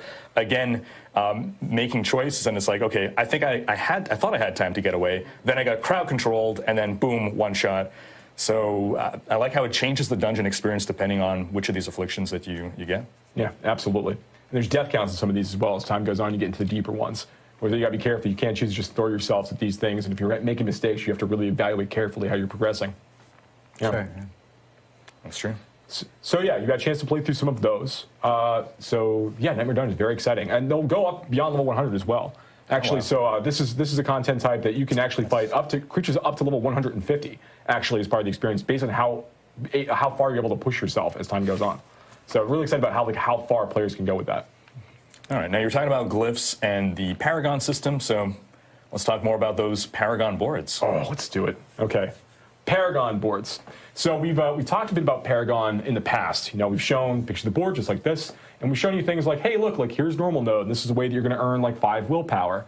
But that's not all this board is about. There's a lot of other complexity and things to deal with in here. So there are basically 4 types of nodes to kind of quickly reprise some of this information. The first, of course, is normal nodes. Then we have what you show here is magic nodes. These are different affixes that you can collect over the course of time. Usually they're a little bit more difficult to find a direct version of on items. So something like this, for example, crackling energy damage. So that's a sorceress, so a lightning spec sorceress ability, or passive effectively, where she'll occasionally be crackling out damage to nearby targets. You can now boost that by finding this particular magic node, which kind of might eventually unlock other builds for you to kind of go and chase after. But then there are rare nodes, which is on the next slide. And here, okay, so there's some information here. Rare nodes have a pretty powerful effect right off the bat. But then on top of that, there's this bonus effect down below that you can sort of see. Where on this one, it is, another 60% damage to elites. If you reach a certain amount of dexterity for your character. So the point here is that rare nodes on their own, of which there's about 10 or more per board, rare nodes are already pretty powerful generically. But then on top of that, if you were able to hit these thresholds for the stat requirements for these rare nodes, that is going to make them very, very potent for you indeed. And when you're looking at the board, these are some of the most critical things you'd be thinking about when you're plotting your path through each board, which of course there are a number of boards available for you at launch. And when you'll be able to rotate them, you'll have to choose how you want to progress through rare nodes, whether you want to engage with the legendary nodes or not. This is a really important thing. Yeah. One other bit about this, just because it's easy for me to forget about, is that when you're going from Paragon board to Paragon board, in the first board, this might be the cost. But then when you're looking at the second board that you're progressing through, those requirements are actually going to go up. So it's not in your interest to go run from board to board, just unlock as many of these as you can directly through that way. You need to spend a little bit of time into the board and pick the ones that you really want, because the next board that you unlock to get more rare nodes of different types, those will be a little more expensive to unlock those bonus effects. The thing I think is really interesting about these is the way that I look at the board, right? When I open a Paragon board, the first thing I do is go and look at the nearest rare nodes to me, to where I'm starting, right? And then I look at the requirements for those bonuses, and then I start looking at the normal nodes on the way. I'm like, oh, okay, well, I'm pretty close to the dexterity required here through my gear. Are there some dexterity nodes that I could hit on the way here that would take me over it? And how much do I care about that particular bonus? Then I'm comparing it to the other ones, and I'm thinking about that. So the normal nodes actually become sort of a path that you're trying to take to turn on these bonuses. Absolutely, and that's not all. There's one more node type as well, and then we're going to get back to normal nodes in just a second. So then we have our legendary nodes. So every one of the boards for each of the classes has a legendary node somewhere on it. And these are really, really powerful powers like you'd expect. They are a legendary power, effectively unique to the Paragon board system for that class and for whatever that particular board is trying to convey as its overall build type. So these are really, really powerful things to go and collect, but they're actually not the most powerful thing. This is just an additional extra powerful affix you can kind of apply to your character, but you kind of do this in concert with other things that you're looking for, like I mentioned, the rare nodes. And I also talked before about glyphs, and we're going to talk about that next. So when you basically, as you're going through the board, there are going to be these sockets that you can unlock. And the sockets are going to be sitting adjacent to a number of other regular nodes. Now, the way that glyphs work is that you're going to put them into one of these sockets, and they are going to be affecting nearby nodes and also fueled by other nearby nodes. So if you hit certain thresholds inside some of the glyphs, you're also going to unlock powerful bonuses that are going to also affect nearby nodes at the same time. And as I mentioned before, glyphs can be leveled up pretty high. They continue to grow the radius of the affected nodes as you level up through certain tiers. So it means they can affect larger and larger areas. And the boards are not symmetrical in nature as you're progressing through. Because the player can rotate their board and choose which gate they actually want to enter from, you have to kind of choose from board to board where are the sockets on this board. Are they near the stats I really want for this glyph? Because this glyph is going to be fueled by dexterity nodes within range of the glyph effect. And it's going to do additional critical strike damage, whatever it's going to do for me as a result. That's a really, really important choice to make. And because all of the boards have different configurations, different socket locations, and different things near those sockets, you have a lot of interesting decisions to make about where you actually want to invest your time. How does it matter? How does it feel to do this relative to the rare nodes you might need on that board from a different board instead? Fun decisions for players to make as they're going through. We want ultimately to feel like the Paragon board system allows for two incinerate, focus, burn type sorceresses to feel like they've got very different paths to the Paragon board, different decisions to make, even if all of their skill choices are identical. Yeah, it's something that we've talked about a lot with Diablo IV. It's the idea that even if you have, let's say Incinerate is a powerful sorcerer build for, and you want to play Incinerate, you're not going to necessarily be the same, have exactly the same loadout as another Incinerate sorcerer. That's right. One thing I found really cool about the Paragon system that I didn't realize at first is that every Paragon board is almost like a Paragon class, like a specialization class, where it's all built around a certain theme, fantasy, play style, and it all revolves around that central or off-central legendary node, and then the rares kind of support that same theme, and it extends to the blues. So on a Necromancer, oh, this board is the pure summoner fantasy, and this one is the blood mage. And looking at it that way really made it very cool for me to be able to explore. Okay, I can merge these two together. I'm going to go bone and blood, and just further explore and dive into that specialization. Yeah. There's 220 Paragon points that players will be able to have by the time they finish leveling up their character at level 100. We want those choices to be... The mistake they're making is they're not explaining how you pick boards. Those choices that they want for gold cost. We want to be able to play with this system and be able to kind of experiment with different ideas as they go. But importantly, we want them to feel like that the choices they made for the 220 matter a great deal to their overall performance. Yeah. Yeah, super fun, I think. You have to talk What are we talking about next? Well, I guess... No, see, that was a huge mistake. You need to talk about how the boards work and how you pick the boards, because that's where all the depth comes from. Feedback, digested it, and transformed it into actionable change in the game. You want to talk to some of the things that were changed? Yeah, I keep saying we're going to talk about that. Now is the time. Comeback Kids did a video that was better than that. Last changes that we did. So there's a lot of text on this screen. You've had an opportunity, if you've been following along, to check out our blog that documents a lot of the changes that we were able to make as a result of feedback from players in there you go, if you want a screenshot. Weekends, and also from data that we get. We get a lot of data.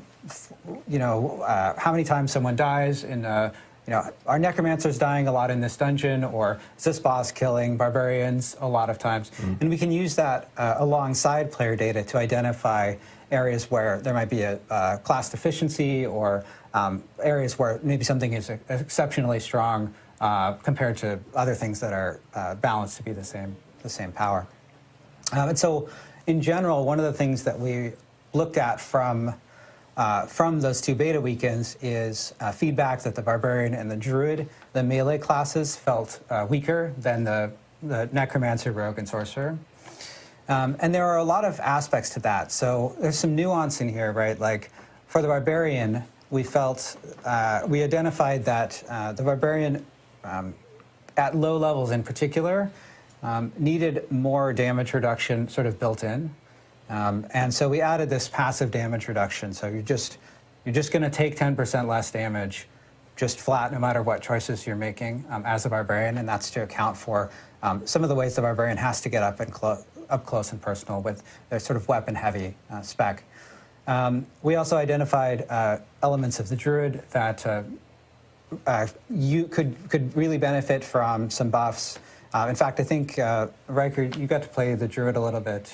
I did, yeah. So honestly, when I first saw the patch notes, I was like, oh, I was hoping the druid would have gotten a bit more love with regards to spirit generation. But then I played an endgame build of, it was a perma werewolf storm druid. So I'm a werewolf who's casting storm skills, and the play style was so tight, it flowed so well. It just all gelled together once you got the full kit, the full build I don't together. care about that. And I went into this week with a certain class favoritism. Where I had rogue, I had necromancer, sorceress, barbarian, and then druid in dead last.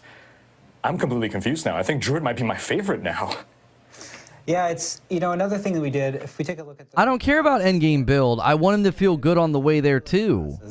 So we took a look at bosses and monsters, in particular their attacks that deal damage in an area where it feels like there wasn't a way for the melee class to deal damage effectively while also avoiding incoming damage, right? Because a lot of times you'll have the opportunity for a ranged class range class is sometimes choosing between getting a better position and doing more damage damage per second, and a melee class is sometimes choosing between taking damage, because even with the case of a projectile, the projectile is originating in many cases from the monster and then traveling, so you have less time to react in some cases, and so we took a look at boss abilities and bosses that our data showed were much more deadly to melee classes, and we adjusted some of those abilities. Now, this also affects the Necromancer class, because you might notice that we had a note here that states that summon minions will die more often. Now, we want the corpses to have sort of an economy. We want to have the sense that corpses are useful, you're using them to bring in more skeletons, and the Necromancer pets, as a theme of this sort of bone class, they are a little bit more disposable, right? Like if a skeleton dies, you just pop out another one from a nearby corpse.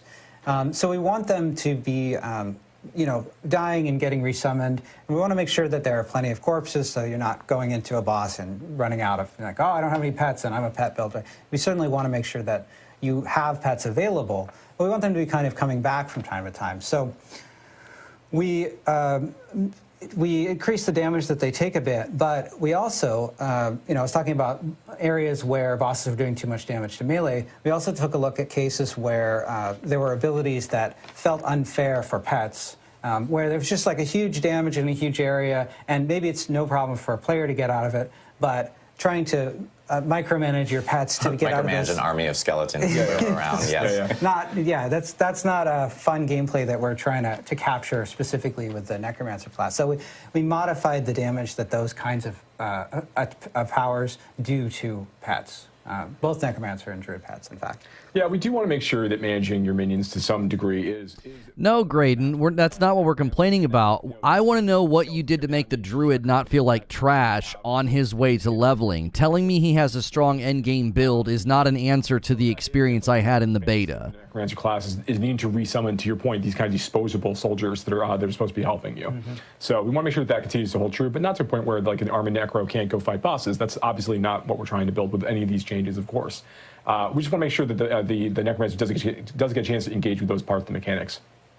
Now another... And I did get to play the Summoner Necro, and I was summoning my minions regularly, so it was something that was a continuous part of the gameplay, but I never found myself in a position where, oh, I'm out of minions, I'm out of corpses, so the corpse generation rate it felt good. I'll admit that passive minions is not my favorite playstyle. I would love the ability to direct them, but for what you intended to accomplish, I felt you did. Yeah, so, one of the other areas of feedback, we have a note here that says, that might be a little bit confusing. It says, we reviewed the class skills to confirm that there were good options to get out of control impairing effects.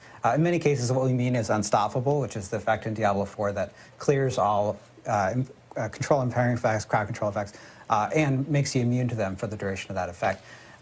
So the classes are designed so that every class is intended to have access to a good set of options to clear crowd control, so that there is an interaction here between, monsters are doing crowd control and I have options to remove it, but I need to think about those options. And we saw feedback during the beta that at early levels, some classes felt like they didn't have enough options there. Riker, in your play at the higher levels, did you feel like that was still an issue? That doesn't matter! I don't remember it being an issue at the high levels of play, no. Going back to my... Did you hear what he just said? We had complaints about lower level experiences, early level experiences. Did you feel that at the higher levels? That doesn't matter, bro. I didn't feel I was being punished for being in melee. I didn't feel constantly crowd controlled or an inability to gap close. He had his the spears to bring enemies to me, the lunging attack to close the gaps, and a good toolkit to deal with everything. So the last thing I want to note on... What am I expecting? I'm expecting them to explain how this is supposed to make the druid feel better. Telling me that he feels better when he's all the way in the end game and maxed out is not an answer to the question. Hey, I felt really crappy during your beta up to level 25. What'd you do to make him stronger? Oh, he's going to be really strong in the end game. I'm sorry, that's not an answer to my question. There are a bunch of small details, and we're sort of tweaking them. The other thing I want to talk about is dungeons, right? Yeah. So we got a lot of feedback from players that there was a lot of running back in dungeons, and there were really two ways that we wanted to tackle this. First off, of course, if we have a situation where you're running back, we have a system that causes monsters to ambush you to make sure that it's not just running through an empty space. So we added more ambushes.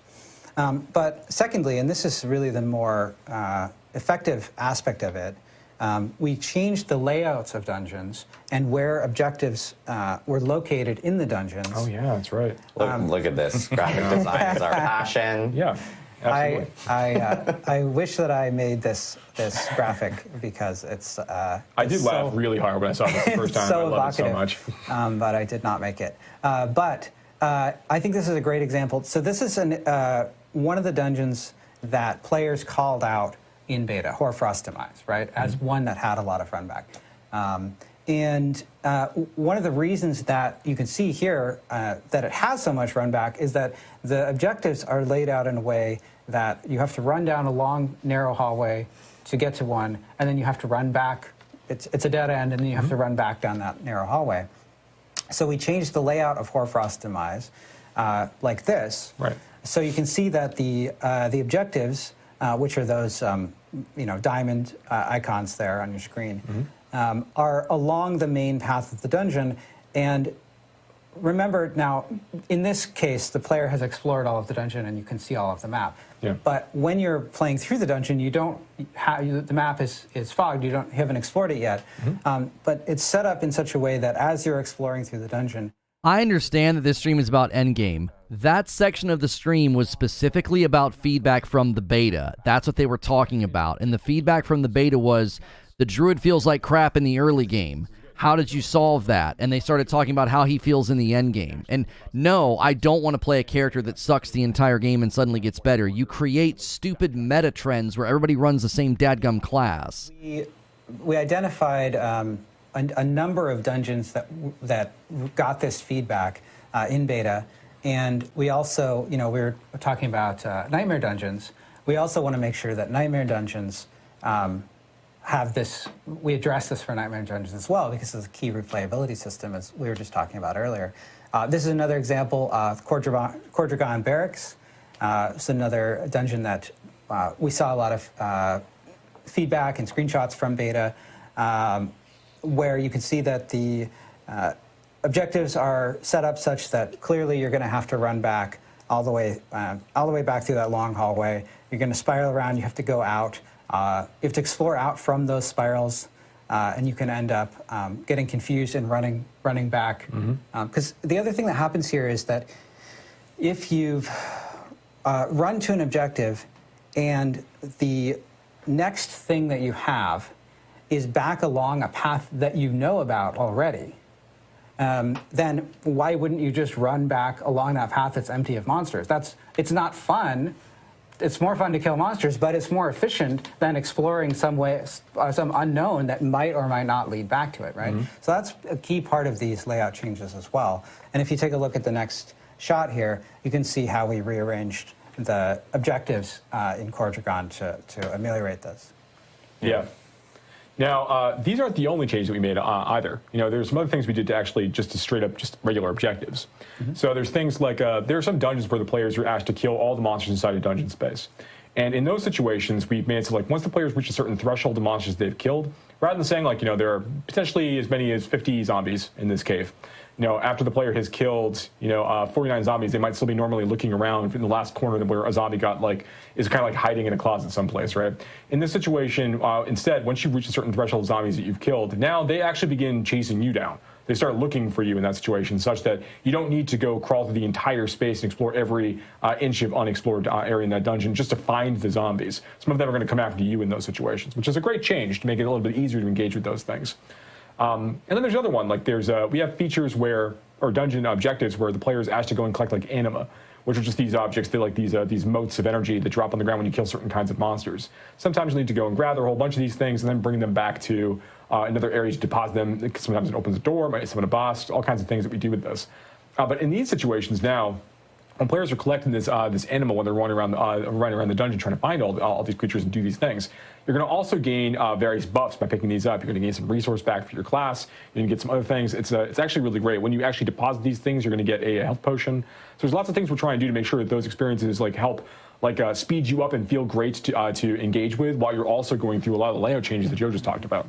Yeah, I'm glad you pointed out kill all monsters, because players rightly identified a couple of key problems. First off, with kill all monsters, of course, if you're having to go and hunt down one of those monsters, that's effectively backtracking, right? You're running through an empty space. They're going to talk about how the monsters are going to try to come find you if they're straggling. It's a great change. Cool. Listen, you will never... Valiant is doing his best job. He's making a quote-unquote valiant effort, no pun intended, to defend having a weak character as you level, or a character that's harder to play as you level. That's bad game design. If you have 1 or 2 characters out of 5 that feel like garbage all the way until the end game, that's bad game design, because everybody's going to delete the character around level 9. So nobody's going to run around as those characters. Them being able to seek you out means less backtracking, less hunting in corners for that one fallen or wherever. Well, yeah, and the other thing I like about it is that it increases the intensity at the end of the dungeon, right? Because you have the monsters, you're still clearing the last monsters, and now you have monsters running at you. But what was your experience with these changes? Yeah, so this was probably my #1 complaint about the beta was the backtracking. I'd often, in a dungeon at some point, reach a point where I'm like, okay, I have to run back or I have to go look for a monster. And with these changes, I don't think I ever had one of those moments, or at least, I'm not going to say there was zero backtracking, but there wasn't enough that it would have come up as an issue that I would have complained about. I know some people, say, oh, suck it up, backtracking has always been part of Diablo, it's part of the game. But the changes made hasn't made the experience linear. It's not like, oh, now we just have 1 quarter to go down. As you were saying, now if you do go on a side path, there could be things to run into, but just overall, everything from an experience standpoint just flows a lot better.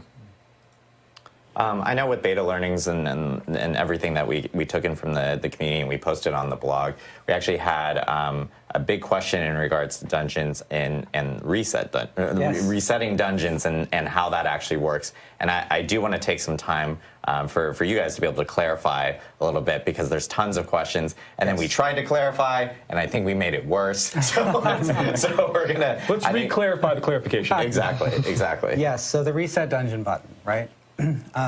So we added this button earlier in development when there wasn't an easy way for dungeons to reset naturally.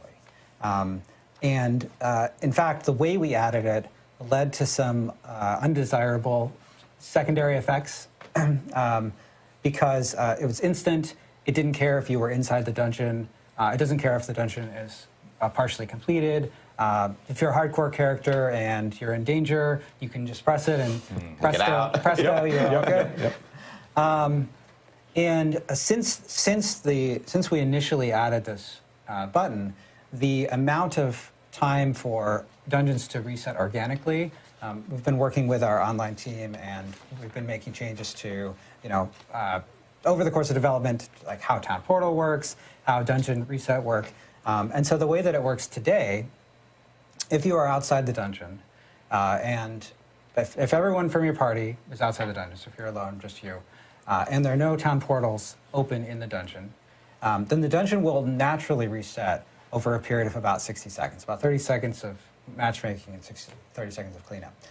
Or if it's partially completed, like maybe you got halfway through and you're like, you know what, I have to do something else, I'm going to go, kill a world boss, or, I want to do something else now, then it'll take a little bit longer to reset. It takes about 150 seconds, but it'll still reset naturally pretty quickly. And the other case here is that you've got maybe you're doing the dungeon and there's some particular objective in the dungeon or side quest in the dungeon, and someone, one of your friends joins and they want to do that side quest too, right? But maybe you've already completed it in this dungeon. So you can also hop out of the dungeon, which you can use through the Leave Dungeon button right in the UI as well. It does have a short cast time, so not as quick, yeah. But it's right through the UI. You can do it from anywhere. Invite the other person to the party, to your friend to the party, make them leader, hop in, you'll get a fresh dungeon as well. Yeah, so hopefully that clarifies. You can still reset. Resetting dungeons is still a thing in D4. It's just we removed the button essentially, so you just have to wait a little bit longer for the dungeons themselves to reset. And I did want to go over two two specific changes that we also obtained through beta that we didn't actually record on the blog. One you actually tweeted about, which was about ultra-wide screens, yes, and being able to control cast distance and so forth, and with specific abilities and whatnot. So people who are using ultra-wide or mega ultra-wide screens wouldn't be able to essentially cast to the furthest corner of their screen and be able to use abilities in that type of way. And then one other thing that we did notice during beta, which was world boss encounters, and how players would actually complete a world boss encounter and then go back to town and then find another way of being able to, in that same window, go through another world boss encounter to obtain multiple opportunities of grabbing loot, which is something that we also did address through the beta learnings that we received from players. So that's true. Now, I'll point out that the first time you kill a world boss in a week, you are going to get more loot than you'll get on subsequent times. So there's additional incentive to there's less incentive to try to find a way to kill the same world boss 10 times, but you certainly will get some rewards from it. Exactly. Yeah, so it's not the exact rewards or a clone of the rewards that you got from the first kill themselves. Great. I know we ended up learning a ton from the community in regards to the beta. Obviously, you guys got to hear a little bit about the endgame systems within Diablo IV. We do have a cool... What's this? Is it time for a surprise? Is it time for a surprise? It is time for a surprise. Wait, what? If you've been hiding on the internet and have not seen Rod Ferguson make very, very nonchalant tweets about this, this is the and more. This is the and more of the actual broadcast, I would say. So happy to announce that we've been hearing a lot of feedback from players about wanting to experience more Diablo 4 and check it out, before the game's release in June. And so on May 12th through May 14th, we are going to be hosting a Server Slam event where all players within Diablo 4 or who want to play Diablo 4 can jump in and actually check out the game again. This is a really important weekend for the team and the dev team here because we need as many people to really log in, check out Diablo 4 and play through the game because we need to test out our servers some more before we actually launch. Joe, I know you have a lot of want and need and emphasis towards this specific weekend, so I'd be curious to hear. Yeah, so first off, all all of the changes that we just talked about in this live stream will be in place on the Server Slam. Yeah, so Okay, huge okay, news right good, there. Where good. If you want to check out any of the changes that we made from beta, you will be able to actually check them out that weekend on May 12th or May 14th. That's right. And the other thing I want to point out is that we recently announced that we've gone gold. That Diablo 4 has gone gold, and that means that we got all of those changes from the betas in. We did tons of server. We learned a ton of stuff in terms of our servers, in terms of server configuration, making sure that we were fixing bugs. We deployed hotfixes during those 2 weekends, and so we were able to really improve our confidence for launch through that, and that's why we're so confident in announcing that we've gone gold. Now, the purpose of this weekend is to slam those servers, right?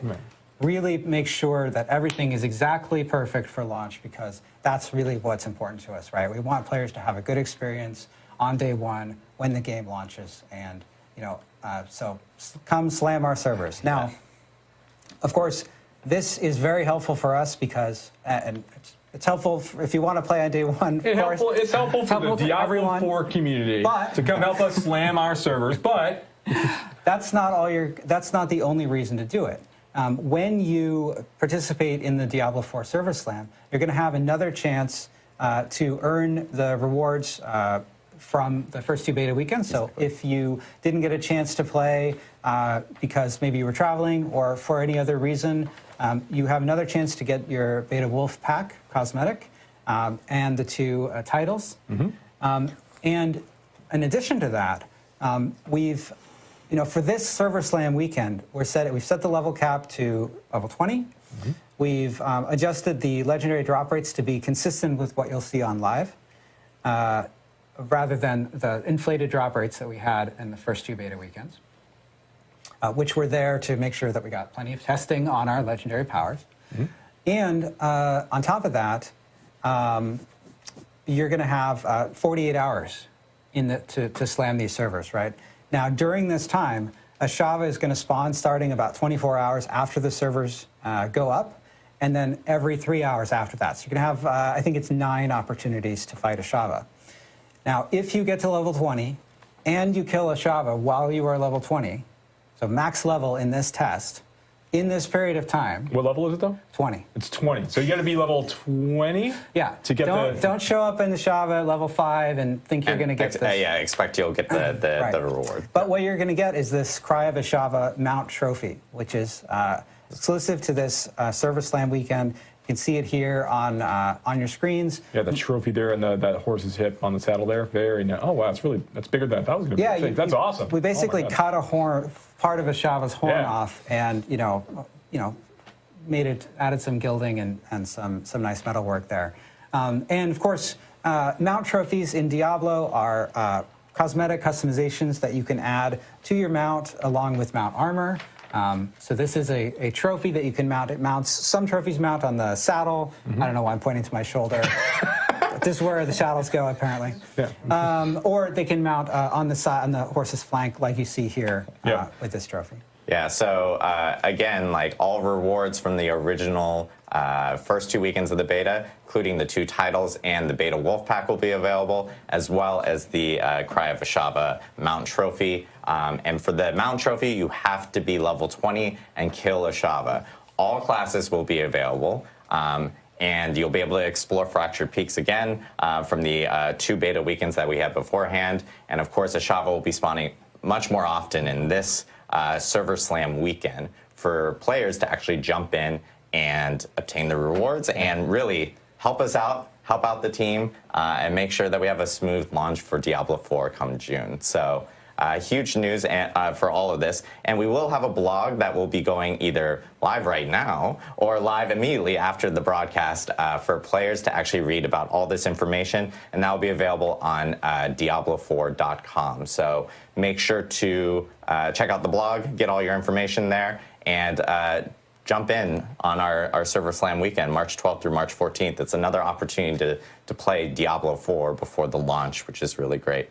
And you can test all the new beta changes, which is really cool. And one other thing that I do want to note for at least PC players who are jumping into the Server Slam weekend, the team here has done some massive work on some of the PC optimization from the first two beta weekends. DLSS3 for NVIDIA cards will also be available for people to try out in the Server Slam weekends. Or Server Slam weekend. Sorry, there's only one. I don't want to like set expectations or anything. But there's more graphic options and optimizations and so forth for PC players to check out. Yeah, looking forward to everyone really hitting the servers and really helping out with the game. We do want to jump into Q&A because we always end with Q&A. Riker actually has a bunch of questions that he was asking his own community that we will most definitely go through as well. And then we're also going to be grabbing some questions here from chat and so forth. One question that we have been seeing that has come up within the community beforehand, and we'll start off with this one, which is how long will it take us to get through the battle pass? It's a question that a lot of people in the community have been talking about over the last week and a half. And I know that we wanted to talk about it a little bit more here. Yeah, I think that there's so I've talked a little bit about this in the past, but I think one thing I really want to emphasize is that when we think about the battle pass for the for Diablo IV after the game ships, we're looking at our seasonal players. We want to make sure that the players who are going through the battle pass, they're going to have a lot of content to consume outside the battle pass. They're in all likelihood to finish everything in the battle pass before they finish all of the content within a season to season. So there's a ton of things to look forward to. We want to make sure that the battle pass as a result is balanced in such a way that players of all types and all play styles are going to be able to get a chance to actually complete this this battle pass over the course of time. Our goal is if you want to start to engage with this, want to make sure that you are compelled to go through all of it as you're playing and just having a good time getting all of these rewards. Yeah. All right. Cool. Riker, I know you have questions. I want to make sure that you get some questions in and so forth. That was not an answer. And I guess we'll just go back and forth for this. It'll make it easier for these two guys. You guys, we'll just be doing this. Yeah, exactly. Just keep doing that. Yeah, sounds great. Well, so first off, something that you were, I think, touching upon earlier, and correct me if I misunderstood, but I think on the topic of Nightmare Dungeons, it sounds like every season there's going to be a rotation of 30 dungeons that can be turned into the Nightmare Dungeons. Is that right? So we want to make sure that we've got a subset of the dungeons we have in the overall game. There's over 115 or so side dungeons available in that the number baseline keeps Diablo getting 4 lower. experience. We want to take a subset of those each season. The exact number we're working on we're going to think about that and think about it. But a number of those we rotate every season to make sure that we are highlighting different kinds of objectives, different sorts of layouts, different monsters. It went from more than 150 dungeons to more than 120, and now he said more than 115. Where they have to be thinking about all 115 different dungeons every season, every time, with regard to this system in particular. So that is the idea, is we do want to rotate through these from season to season while we're looking to introduce other ideas. That's smart. I like that. I got a question here from, I'm not going to butcher Twitch names, guys. I do this every stream. From a Twitch user. From a Twitch user in chat. Do you have any plans to keep interest for people who don't plan to play in seasons? So we are going to be making on a regular basis part of our live updates. We're not quite ready to talk about all of our seasonal plans and all of our post-launch plans yet, but I will say this, that we're going to be having a lot of really rich and interesting content updates for our seasonal players, but we're still be making balance changes and adding new legendary items and unique items and things of that nature for players who are playing in the Eternal Realm, the place where you will be able to never have to worry about a character reset or do any of those things. There will always be new infusions of some game content at that level to players going in that space. Cool. But for the richest experience in the post-launch environment, I highly recommend checking out Seasons because we're doing some really, really cool stuff. All right. So one thing that I noticed in the December press beta to the public beta was that changes were made to the skill tree. There were new passive skills, there were new paths made amongst the passive nodes. So I'm wondering, was the skill tree designed in such a way that you can, over the course of seasons or expansions, add new passive or active skills? Yes. So the skill tree really that we have for Diablo IV at launch really is just the beginning for these classes. We are going to be looking for new opportunities to create more playstyles within each of the classes. We'll be adding new passives, potentially new skills in the future. These are things that we would like to do. it is likely that these kinds of updates, particularly of like new passives, like new nodes, new things in the skill tree, are more likely to happen as part of our our future larger like expansion size updates, rather than things might be happening as part of seasons. We have lots of interesting customization options we're going to be adding as part of seasons, but they might not touch the skill tree specifically. Okay. We've been seeing this question a lot. I've been seeing it in chat as well, and there's, I think, some confusion in regards to altars of Lilith, how those will work in between seasons, or will those reset? Like, how does that specifically work? Sure. So altars of Lilith are one of the features that players can go and collect basically in the overworld that we're going to contribute to their renown total within each of the zones. Well, and give permanent character power as well. Well, I'm going to get there. Okay. So there's two purposes really that the altars of Lilith have. They have this larger collectible feature where you want to kind of go get all of them for the stat points that you just called out. Yeah. And then they also provide the renown. So renown is reset on a seasonal basis. So when you start a new character, your renown score goes back down to 0. You'll have to go and finish side dungeons, go do side quests, go find altars of Lilith, go do these things in order to kind of get that renown back up to unlock all of those benefits. Now, you don't need to go do all of that content in the zone to max out your renown bar. There's actually way more activities that grant renown than you actually need to complete in order to finish going through and filling up all of the renown and getting all 5 tiers of the rewards. When it comes to the stat gain, so basically, to your point that you're just speaking about, altars of Lilith also have another purpose, in that when you find one, they give you a stat boost that's supposed to apply to your character and all characters in that realm. The way that's going to work is that once you've collected that stat boost from a specific altar of Lilith, that stat effect is going to propagate out to other characters of that game type. So basically, hardcore is going to have its own progression for this, where it's like if you were playing a hardcore character at launch and you go and you do all these things, those stat boosts you collect will propagate to your hardcore characters you would make in the seasonal realm. And the same is true for players who are playing in the normal realm and playing the normal game mode. All the stat boosts they're unlocking via the altars of Lilith will also unlock for their seasonal characters in the future, such that players don't need to go and collect every altar of Lilith with every new season, but you do want to get some of them. They do still grant experience, and they do give you some bonus towards your boost towards your renown. But there's not the sense that you need to go and do every single one of them every single time. We want that to be a really fun experience for players to engage with, particularly while they're exploring Sanctuary for their first couple times at most, and have that bit of fun. Otherwise, players can choose to engage with them or ignore them as they go into their seasonal playthroughs in the future. Right. So characters, if you unlock a permanent stat boost in Season 1, that will persist into Season 2. That's correct.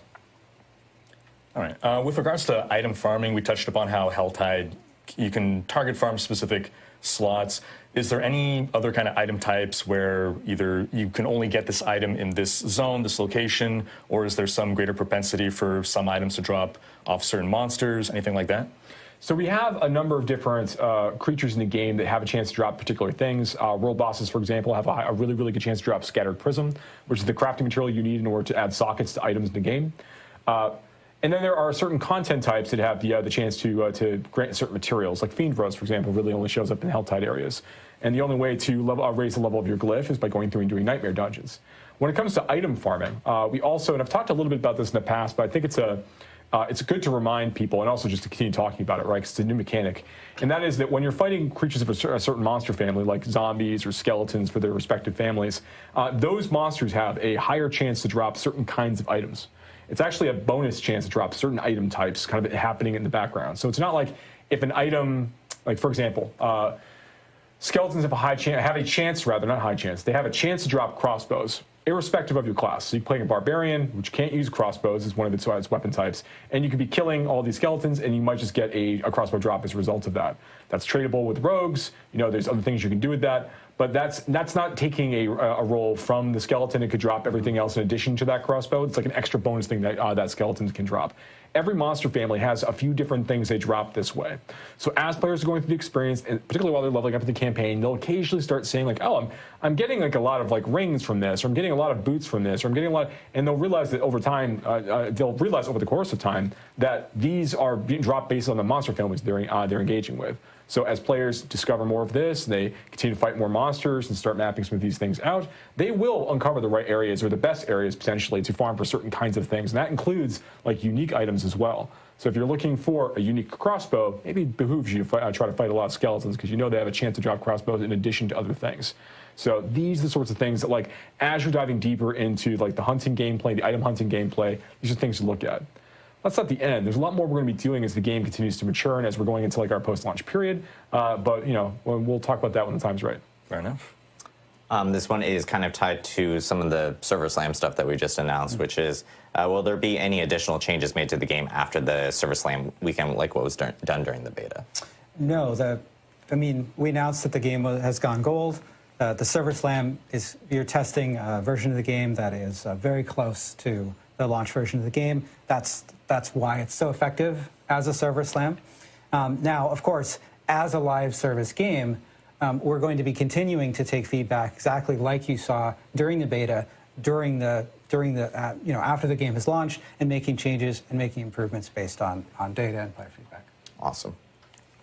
All right, overlay map versus mini-map. Mini-map is a little map in the top right corner. Overlay is what we had in the past in D2, where you have this semi-transparency of the large-scale map over your actual gameplay. D4 does not have an overlay map. A lot of people are asking for it. What's the reason for no overlay? Yeah, so when you're playing through an action RPG and you're playing through that core loop, you're basically switching between two modes of behavior, right? You're killing monsters or you're navigating. And you're switching back and forth between those really quickly. And so it can be helpful to have that be as fast as possible so that you can I just killed those monsters. Okay, where am I going to go? Is there an objective to the left or right? Right. And so the overlay map is very effective at doing that. In fact, it's so effective that it's up there's no reason to ever close it. And so there are a lot of solutions that we've seen different games do in terms of like trying to mitigate sort of its effects on combat in terms of fading areas around the player or other things like that. What we're trying to do is we're trying to keep the combat and navigation spaces as clean as possible. By separating them a little bit more. And so that's why you see the mini-map, you see the pin system on the map, you see, in certain cases, edge of screen indicators on the mini-map. We want to add more of those kinds of things. But ultimately, you know, our goal is to make sure that players, when they're going back and forth between combat mode and navigation mode, that they have the tools that they need to do it efficiently and they don't feel like it's a huge hassle. So we're going to be continuing to look at this feedback. For launch, you know, you won't have an overlay map. We're trying to make that experience as smooth as possible. But we're going to continue to listen to player feedback on this point. All right. We have a question saying, are all dungeons going to be single floor iterations with halls like traversing, or are we going to get like maybe multi-level dungeons or anything that brings like elevation or depth and so forth into those? You know, it's interesting that one of the things that we did in Diablo IV that's really cool is that you don't have to load between dungeon floors. An interesting effect of that is that you might not always notice when you're going down a floor into a lower floor. There is there are staircases and there are sort of moments where that shows up and there's UI that appears, that shows up. But in many cases, our dungeons do have multiple floors, and because it's so seamless, you don't always notice. Now, in terms of, when you think back to Diablo I and adventuring down through the cathedral, and it's this very deep dungeon, our dungeon tech can certainly do that too, and that's certainly something that could be a cool option for the future. Awesome. All right. With regards to PvP, is there any kind of instancing to separate out solo players versus groups, or are we going to see like 4-man squads ganking lonely players? Yeah, you will see 4-man squads ganking lonely players. I want to make sure I'm really clear about this. The fields of hatred that we have in Diablo IV are not a place for honor. They're a place for slaughter. So if you go into those spaces, you need to be mindful that you are entering a chaotic realm of danger and threat. That's the fantasy. That's what we're trying to do. Now, players who go into these spaces might also be fortunate and find that there's a number of other players that are trying to peacefully farm up in various resources while they're fighting there and not actually be interested in engaging in PvP immediately. That also is a situation you might occasionally find yourself in. maybe you decide that you want to take advantage of them, and you show up and decide that you want to go and gank those players and take their things. You know, greed gets the best of us all at some point in time. But I want to make it really clear that there are things in place in terms of how we bucket players by level and things like that to ensure that you're not always going up against like really, really high level players at a very, very low level. You know, but in terms of like, I'm walking in this space, is there any guarantee that there aren't 3 people somewhere roaming around this area looking to gank lonely people like me?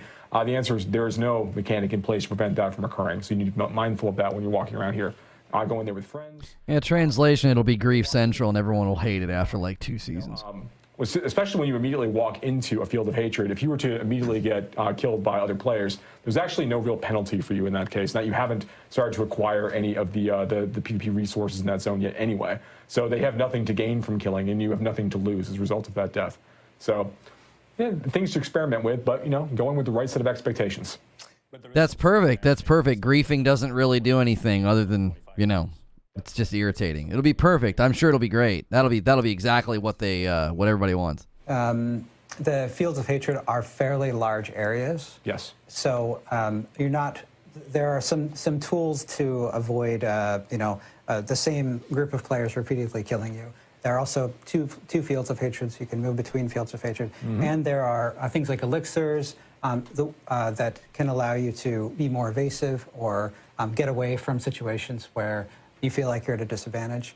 There are also, when you think about the fields of hatred mechanic, you're collecting these shards of hatred, and you're refining them so that you can turn them in for rewards. The locations that you can do that, there are several locations, typically active at a time. So you can sort of do some strategizing about where there might be enemy players and where it might be safe. That's right. When an altar is being used. Yeah, this is only in the fields of hatred. When you don't have anything to protect groups from, you know, killing solos, and you don't have anything to protect people from getting griefed at the entrance, it's just going to be a cesspool. That's what it'll turn into. Just watch. It happens every time. Everybody acts like it's not necessary, and it'll be funny, and it'll be awesome, and yeah, just watch.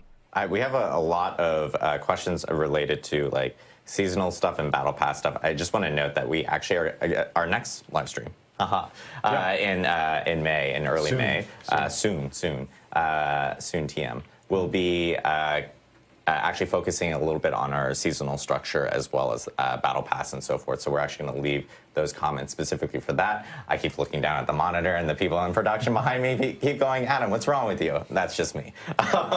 In regards to other quick questions that we do have, I'm going to just lightning off a few questions that have been coming up.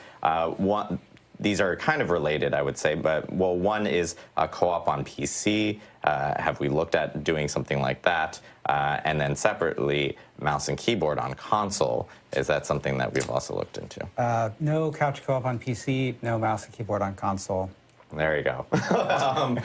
Mainly because, as you guys know, PC, like the account structure on Battle.net and having 2 accounts at the same time on one PC is a little difficult. And then on console, right now it's just controller play. And, you know, as we get past launch. I'll never understand that. It's your software. Like, so I can have 2 people logged in on my PlayStation 5 and my wife and I can play couch co-op. But your own Battle.net software, it's too hard to let 2 people log in? Okay. Yes. So, like, it's your software. Stop blaming Battle.net. It's yours. Screwing around with that loot to do fun things and make it get more performance out of it, modifying those things, looking for the right affix. Yeah, we're going to absolutely continue to be like just changing some of the crafting options, modifying them, providing new options that don't exist right now, building upon things we already have in place. Like, I'm not trying to be hard on them. There's probably not like a huge demand for couch co-op for PC, but like, stop using that as the excuse. Like, it's just too complicated, man. You know, Battle.net. What do you mean? It's your software. Crafting features over the course of time. Awesome. Last few small questions. People have been asked about ray tracing because we mentioned the NVIDIA DLSS 3 will be coming in. The Service Land ray tracing is coming after launch. It's something that we had talked about earlier. Let's see. This is an interesting question. If you're on your mount, can you actually pick up crafting materials and stuff like that while you're on your mount in the overworld. There are a number of simple actions you can perform when you're on a mount. I believe right now you can pick up herbs when you're mounted. Yes. Cool. I'm trying to see if we have... The chat's moving incredibly fast. A lot of people are talking about WASD movement right now. We don't have any plans for incorporating that. That's something that we may look into post-launch or whatnot from our end. Cool. I think we got a decent amount of questions in. Talked about this, the beta learnings, and of course all the information about Endgame And the Server Slam. and the Server Slam. Ashiba's Server Slam. Yeah. Yeah. On you mentioned WASD movement, so no WASD movement will not be in the game at launch, but in the Server Slam, do check out the additional control customization options that we added. Yes. They are referenced on the blog, and we want to continue to add more ways to customize the control scheme in the way that you're thinking of. So something that we're thinking about for the future. Exactly. So thank you guys again, and thank you, Riker, for joining us this week. I know you've had a opportunity to play through the game quite a lot. We've just stuck him in a room. He's really just played the game a ton this week. But we really appreciate everyone tuning in for the Diablo IV Developer Update live stream. Again, our next live stream will be sometime in May, early May, and we'll be talking a little bit about our season structure as well as our Battle Pass. And a few other things that we did want to call out on in terms of Diablo 3. We have Season 28 currently going on right now. It's an awesome season. Highly recommend checking it out. Yeah, check it out. If you haven't. And then, of course, with Diablo Immortal, they just came out with a big update about a week or two ago that added a new PvP system into the game. So make sure to check that out if you haven't as well. For Diablo 2, we do want to announce one quick thing as well, which is the Diablo 2 Season 4 Diablo 2 Season 4 will actually begin on May 4th. So we did want to get that out so people can plan their calendars, because it's always been a fun, exciting time within D2R for people to do the ladder race as they kind of get prepped for it, take time off, call off from work. We'll give you a doctor's note. It's perfect. So, but yes, thank you guys again for tuning in to the Diablo IV Developer Update live stream. And we really appreciate you guys and appreciate the feedback. And thank you again, Riker. Thank you so much for joining us. Yeah. Any parting words from anyone over here? Well, we would like you to slam the server. Yeah, do that. Yes. Yeah. You must be level 20. And, we tested, an interesting thing is that we tested the Ashava fight at level 20 to make sure that it was doable. Yes. We were pretty sure it was doable, but we did want to check to make sure it was doable. They're like, okay, go on. It is quite challenging. If you are having a lot of trouble with it, you can always go down to difficulty level. That's true. You could always go down to World Tier 1. That's right. Yes. Okay. And Woody Joe, we expect you to solo it. For sure. And again, you can pre-purchase Diablo 4. We have a QR code up there. We have a deluxe and ultimate version that are available for the digital version that can give you early access up to 4 days before launch. So yeah, thank you guys again and really appreciate it. And one other thing. We are going to be raiding into 2 Diablo partners, both from YouTube and on Twitch. So make sure to stay on the channel if you want to check them out. And yeah, thank you guys again. Really appreciate it. And thank you from everyone on the Diablo team. See ya. Yeah. So, yeah, people are like, you don't look very enthused. I'm extremely disappointed that, they didn't do a good job of showing the, they did not do a good job of showing the Paragon boards. The Comeback Kids have a better presentation of the Paragon system than the developers of the dadgum game. They just walked through the different nodes. We already knew all that. You need to show people what it looks like. You're going to select this board, and then this board is going to increase these skills. And that's where all the beauty is. That's where all of the min-maxing is. They just walked through the nodes. And then they did talk about how you could get the glyphs and upgrade the glyphs. That was good. But they didn't really show you, this is how the Paragon system's going to work. It's they keep skipping steps. I think when you've been working on a game for so long, you forget all of the presumptive knowledge in your schema. Like, they know all that stuff, and so they just don't say it. It's like, rather than saying you're going to pick this board type, and when you pick this board type, it's going to determine everything on the board, and you're going to pick it. Like, if you're a barbarian, you're going to pick hemorrhage. Riker touched on it briefly, but it's like, y'all are the devs, man. Where's the presentation? Where is it? And then... oh yeah, we heard they have a whole section of the broadcast specifically about they rated, I think they just rated a guy. Yeah, they just rated a guy who had 20 people watching him. He's about to get his world blown up. What was I saying? I lost my train of thought. Oh, yeah, they have an entire portion of the broadcast dedicated to talking about the feedback that they received from the beta. And then they start talking about, like, oh, we did this and this and this to all the different characters. And instead of talking about, like, oh, yeah, this is how much better it's going to feel. This is how much better it's going to feel whenever you start out the game. They start talking about the end game. Bro, if the druid feels like trash and then he has an amazing endgame build, I quite literally don't care. I do not care. Like, I will never, ever play through a game like that. I won't do it. I will not play through a game with a crappy character and then, oh yeah, he gets better all the way at max level. I don't care about that, bro.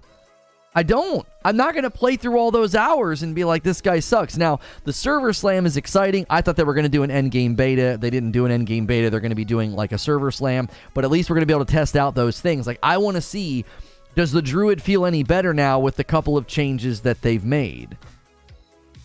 That would be my question. Yeah, they just totally lit this guy up. Look. He has just under 4,000 subscribers, and he's got 2,000 people watching him. They send everybody over to him. That's really cool that they did that. I think that's really cool when devs do that kind of stuff. It just feels like trash until the end game. He'll never make it to the end game. Yes, because so many people will be like, bro, I made a druid and he's crap. I deleted him. Like, who wants to play alongside of your friend who's a sorcerer and your other friend's a necro? You're going to feel like a punk. You're going to feel like a punk. You're like, everything's... you guys just do everything. I feel like a piece of trash. Oh, don't worry, bro. Don't worry. When you get to level 100, there's a really nice build waiting for you. That doesn't mean anything. That's immaterial at that point. That's hundreds of hours that I apparently just have to not be as good as everybody else.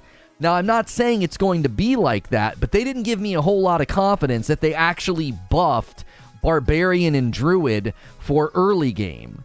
Nobody who played the beta and was complaining about the Druid and the Barbarian is going to feel like, oh, thank God you made late game builds that are strong. That wasn't even in question. We're not even there yet.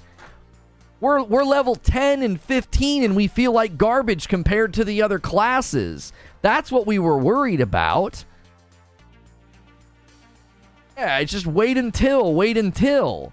Everybody's just going to be playing with their friends, and if their friends are on Sorcerer or Necro, you know what they're going to do? They're going to delete their Druid, they're going to delete their Barbarian, and they're going to make a Necro or a Sorcerer. That's what they're going to do. And then you're going to be running around the open world, you're going to be playing with your buds, you're going to be doing stuff, and you're going to see a single Druid, you're not going to see a single thing.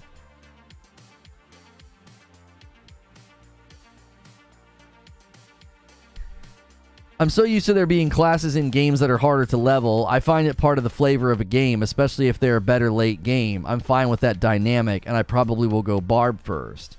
But see, Valiant, what you're doing is you're describing it with one shade of color. That's only one shade of color, brother. Oh, they're harder to level. They're not harder to level. They don't feel good. Content loop is God. The content loop is always, and it is and always will be God. And if the content loop feels bad, that's not good for your game. So you're going to have all these people picking their classes when Diablo IV launches, and the Barbarian and the Druid, they make the content loop feel bad. That's acid on anybody wanting to come back and play. tons of people are going to be like, I feel like a piece of garbage, man. I'm not playing this. I'm playing with my buddy, and he's killing everything. It's taken me forever just to kill basic enemies. It just doesn't feel very good. Wheezy says, none of my endgame questions and issues got answered. That video is very underwhelming for me, and I keep believing that I'm, again, not going to be focused on Diablo. Here's the thing that's crazy, Wheezy. I watched the Comeback Kids video about the Paragon boards, and it changed my entire mind about the endgame depth. I was like, oh my gosh, this is actually a great system. And then these guys sit down today and they make it sound bad again. I'm like, you guys don't know how to position your own stuff. You got YouTubers that are making that make your stuff sound better. You got YouTubers that are making your stuff sound better than your own presentation. Like, as soon as the Comeback Kids broke it down for me, I was like, wait a minute, this actually sounds awesome on the Paragon board. And up to now, it hasn't been very awesome. It feels like it's just a bunch of random nodes that I'm checking.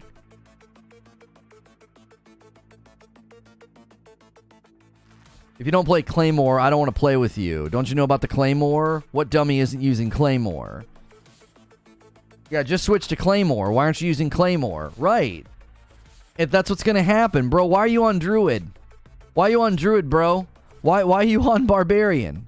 And then the same thing's going to happen. Think about it. You're going to get late game, and it's going to be like, oh, the Druid's really good if you do this build. There's no way his end game builds are diverse. If he sucks in the early game, you're building everything on a house of straw. There's no way. There's absolutely no way. I guarantee you right now, out of the box, the Druid's endgame builds are not diverse. He probably has one really good build, and if you don't run that build, ain't nobody gonna want to play with you. You want to go run Nightmare Dungeons? Sure. What do you got? I got a Druid. Oh, are you running the Werewolf Lightning? No? Oh, then we don't want to play with you. Like, I don't want to take the line. I don't care, so you shouldn't, but I don't see this being an issue beyond early launch. I see it being a huge issue, Valiant, because the same thing happened in Outriders, and this is what happens. All the people that picked Devastator, they got kicked from groups and nobody wanted to play with them because you had a hobbled character, right? And yes, it's a little bit different because the Devastator was hobbled in the end game as well, but he was hobbled on the way to the end game. So it creates a stigma. It creates a meta. Your game launches, and out of the box, you've got classes that nobody wants to pick and nobody wants to play with. That's bad game design. You can't point to the end game and say, it'll get better, it'll get better. No, absolutely not. I'm going to say the same thing that I always say. If your game can't hook me in the first couple of hours, then screw your game. Don't tell me it gets good at hour 16. Well, this class sucks for hundreds of hours, but then he gets really good. What are you talking about? And again, it's not about having a class that's harder to level and then there's great payoff. It's literally a class that makes the content loop feel bad. It literally makes the content loop feel bad. I didn't enjoy playing as the Druid. My wife was on a rogue, and she was just melting everything.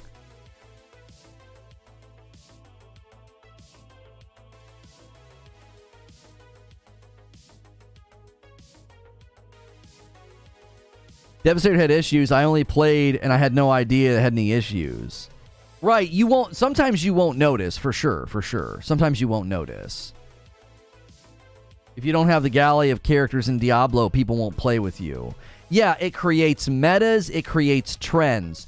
From moment one, you're going to have this giant lean in the community. Everybody's going to be running sorcerers and necros. And it's like, that's not good for your game, man. That's not good for your PvP. That's not good for your end game. Because you're going to get to the end game, and guess what? Guess what? There's not a lot of people that are going to do that, Valiant. A lot of people are going to say, screw that class. I don't want to play that class. So then you're going to get to the end game, and you're going to be like trying to find a barbarian or trying to find a druid because maybe some of their end game builds are like helpful or good for certain activities. Oh, yeah, sorry, bro. Nobody has those classes. I didn't feel like playing 100 hours on a crappy class to get a good build in the end game. Then my entire road to get there is unenjoyable. So that's my memory of Diablo. What a great campaign. I felt like a piece of garbage for 25 hours. Well, not even 25 hours. I don't even know how long it's going to take you to get to max level where you could even consider having what they said was like a strong endgame build. Eugene says, in order to engage with this game properly, you are creating and leveling new characters every season. It effing matters a lot. That's another great point. Yeah, Valiant, you have to consider something. One of the main functions of this game is that every season you're creating a new character. So characters feeling really crappy in the early stages, that matters. Now, the pushback's going to be when you do a seasonal character, he levels up really fast. Again, I don't care. If you have classes that feel bad for the first 25 to 50 levels, that matters because it makes the content loop unenjoyable. The content loop is God. If it doesn't feel good, people won't play. If it's not enjoyable, they won't come back. They won't do more characters. They'll just delete and they'll walk away. Or they'll just do what everybody else is going to do. A vast majority of the player base is going to flock to Necros. Going to flock to sorcerers. I think that kind of a lean's frustrating. I think I'm personally frustrated by it because I was going to pick a druid, and I've always said this. The early game is super important. It's the runway. It's the romance. It's what's going to hook people. It's what's going to get people to play more. And I don't want to have to suffer through that. Like, oh yeah, I got to pick a druid, and if he feels like he felt in the beta, I'm going to be like, man, I'm kind of bummed I picked the druid. I've been looking forward to the druid. I hope the changes that they made affect the early game, because they did say they've really upgraded the damage of your companions. So if my wolves are tearing it up and I'm able to tear it up, then you won't hear a lick of complaint from me, like if the changes they made. But again, what worries me is they didn't really answer the question. The question was, we received a lot of feedback about the barbarian and the druid in the beta that went up to level 25, and how did they answer it? They started talking about endgame builds. That's not an answer to the question. That feels like a total sidestep. That just feels like a total sidestep. And as a person who's been excited about Diablo 4 for many reasons, and a big giant reason is druid, I don't want the druid to feel bad for the majority of my playtime with him. Please read the patch notes for classes that they just provided you. I think your frustrations are addressed there. Wait, do they have more elaborate patch notes than the ones that we've seen up to now? Because the ones that we've seen up to now, it was like, there was like 3 bullet points about the druid. 3. A whopping 3. Where are these patch notes? There's the open beta retrospective. I already read that. There's the server slam. What to expect, how to download, how to earn points, latest developer update. I'm not seeing anything in here about the druid. If you're talking about the retrospective patch notes about the Diablo 4 open beta retrospective transforming feedback into change, I've already read that. I did a stream on that already. Victor says, what I don't understand is that they used a specific data point, 10% damage reduction for Barb, but used the phrase heavily increased damage for the Druid. How much is heavily? Right. I don't even know what you did to him. It's just a generic statement. The ones you just told us a screenshot? Yeah, Pyman, I read those. I did a stream on those. Like, I already know them. I already covered them. It's so freaking generic, bro. It's so dadgum generic. Like, look. Hang on a second. Hang on. Let me just slide it over. I can't just slide it over. I have to...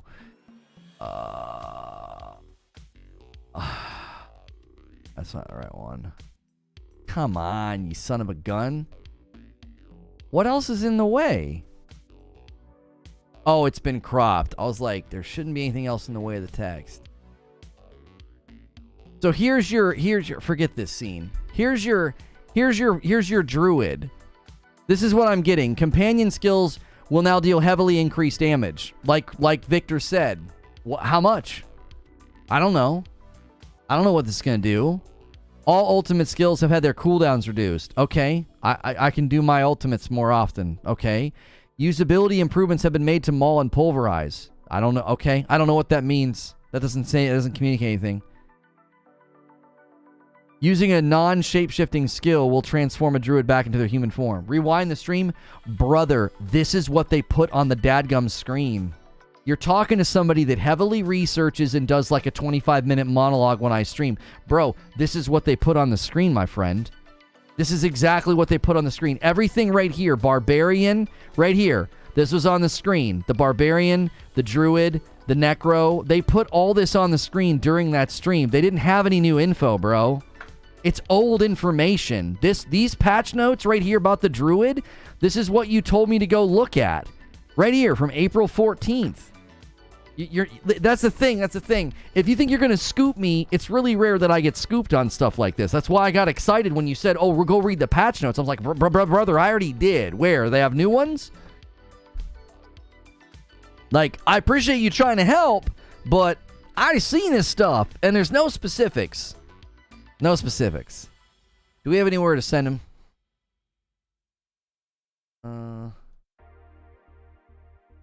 Eating content. What are you talking about, eating content? I'm not eating content right now. We already covered those patch notes. What do we put up over there? Oh, yeah, they can watch this. Here, I'm going to put a link in chat. This is to our bigger upload channel called Reforge Rundown. I gave a 5-minute first impressions. You're going to want to know this before diving into Burning Shores. Help this video out because it might actually take off if you guys go over there and give it some love. We're not going to have time to do members today, but don't forget, as a member, you're going to get members tomorrow. VIPs, we're getting really, really close. We're super close to the Just Dance stream. We need like 120-something more members. So tomorrow, we'll be talking about all kinds of different stuff. I'll be doing a stream with Mike. And then Friday night, I'll be hanging out with my wife just for members. If you got a membership today, use the link in the description. Get in the Discord so you don't miss out on content. There's a link in chat for my very quick 5 minutes. I wish I knew this about Horizon Burning Shores. So check that video out. Give it a like and a comment. If you're not going to go watch the Horizon video, loop back to my live streams from today and leave a nice comment. You guys kind of stopped doing that. That's super helpful when you do that because live streams don't get comments. You guys all said everything you were going to say in the chats. So just take a few seconds, loop back on this channel, and leave some nice comments on my live streams today. We did 3 live streams. All right? I will see you guys tomorrow. Thank you for all the support.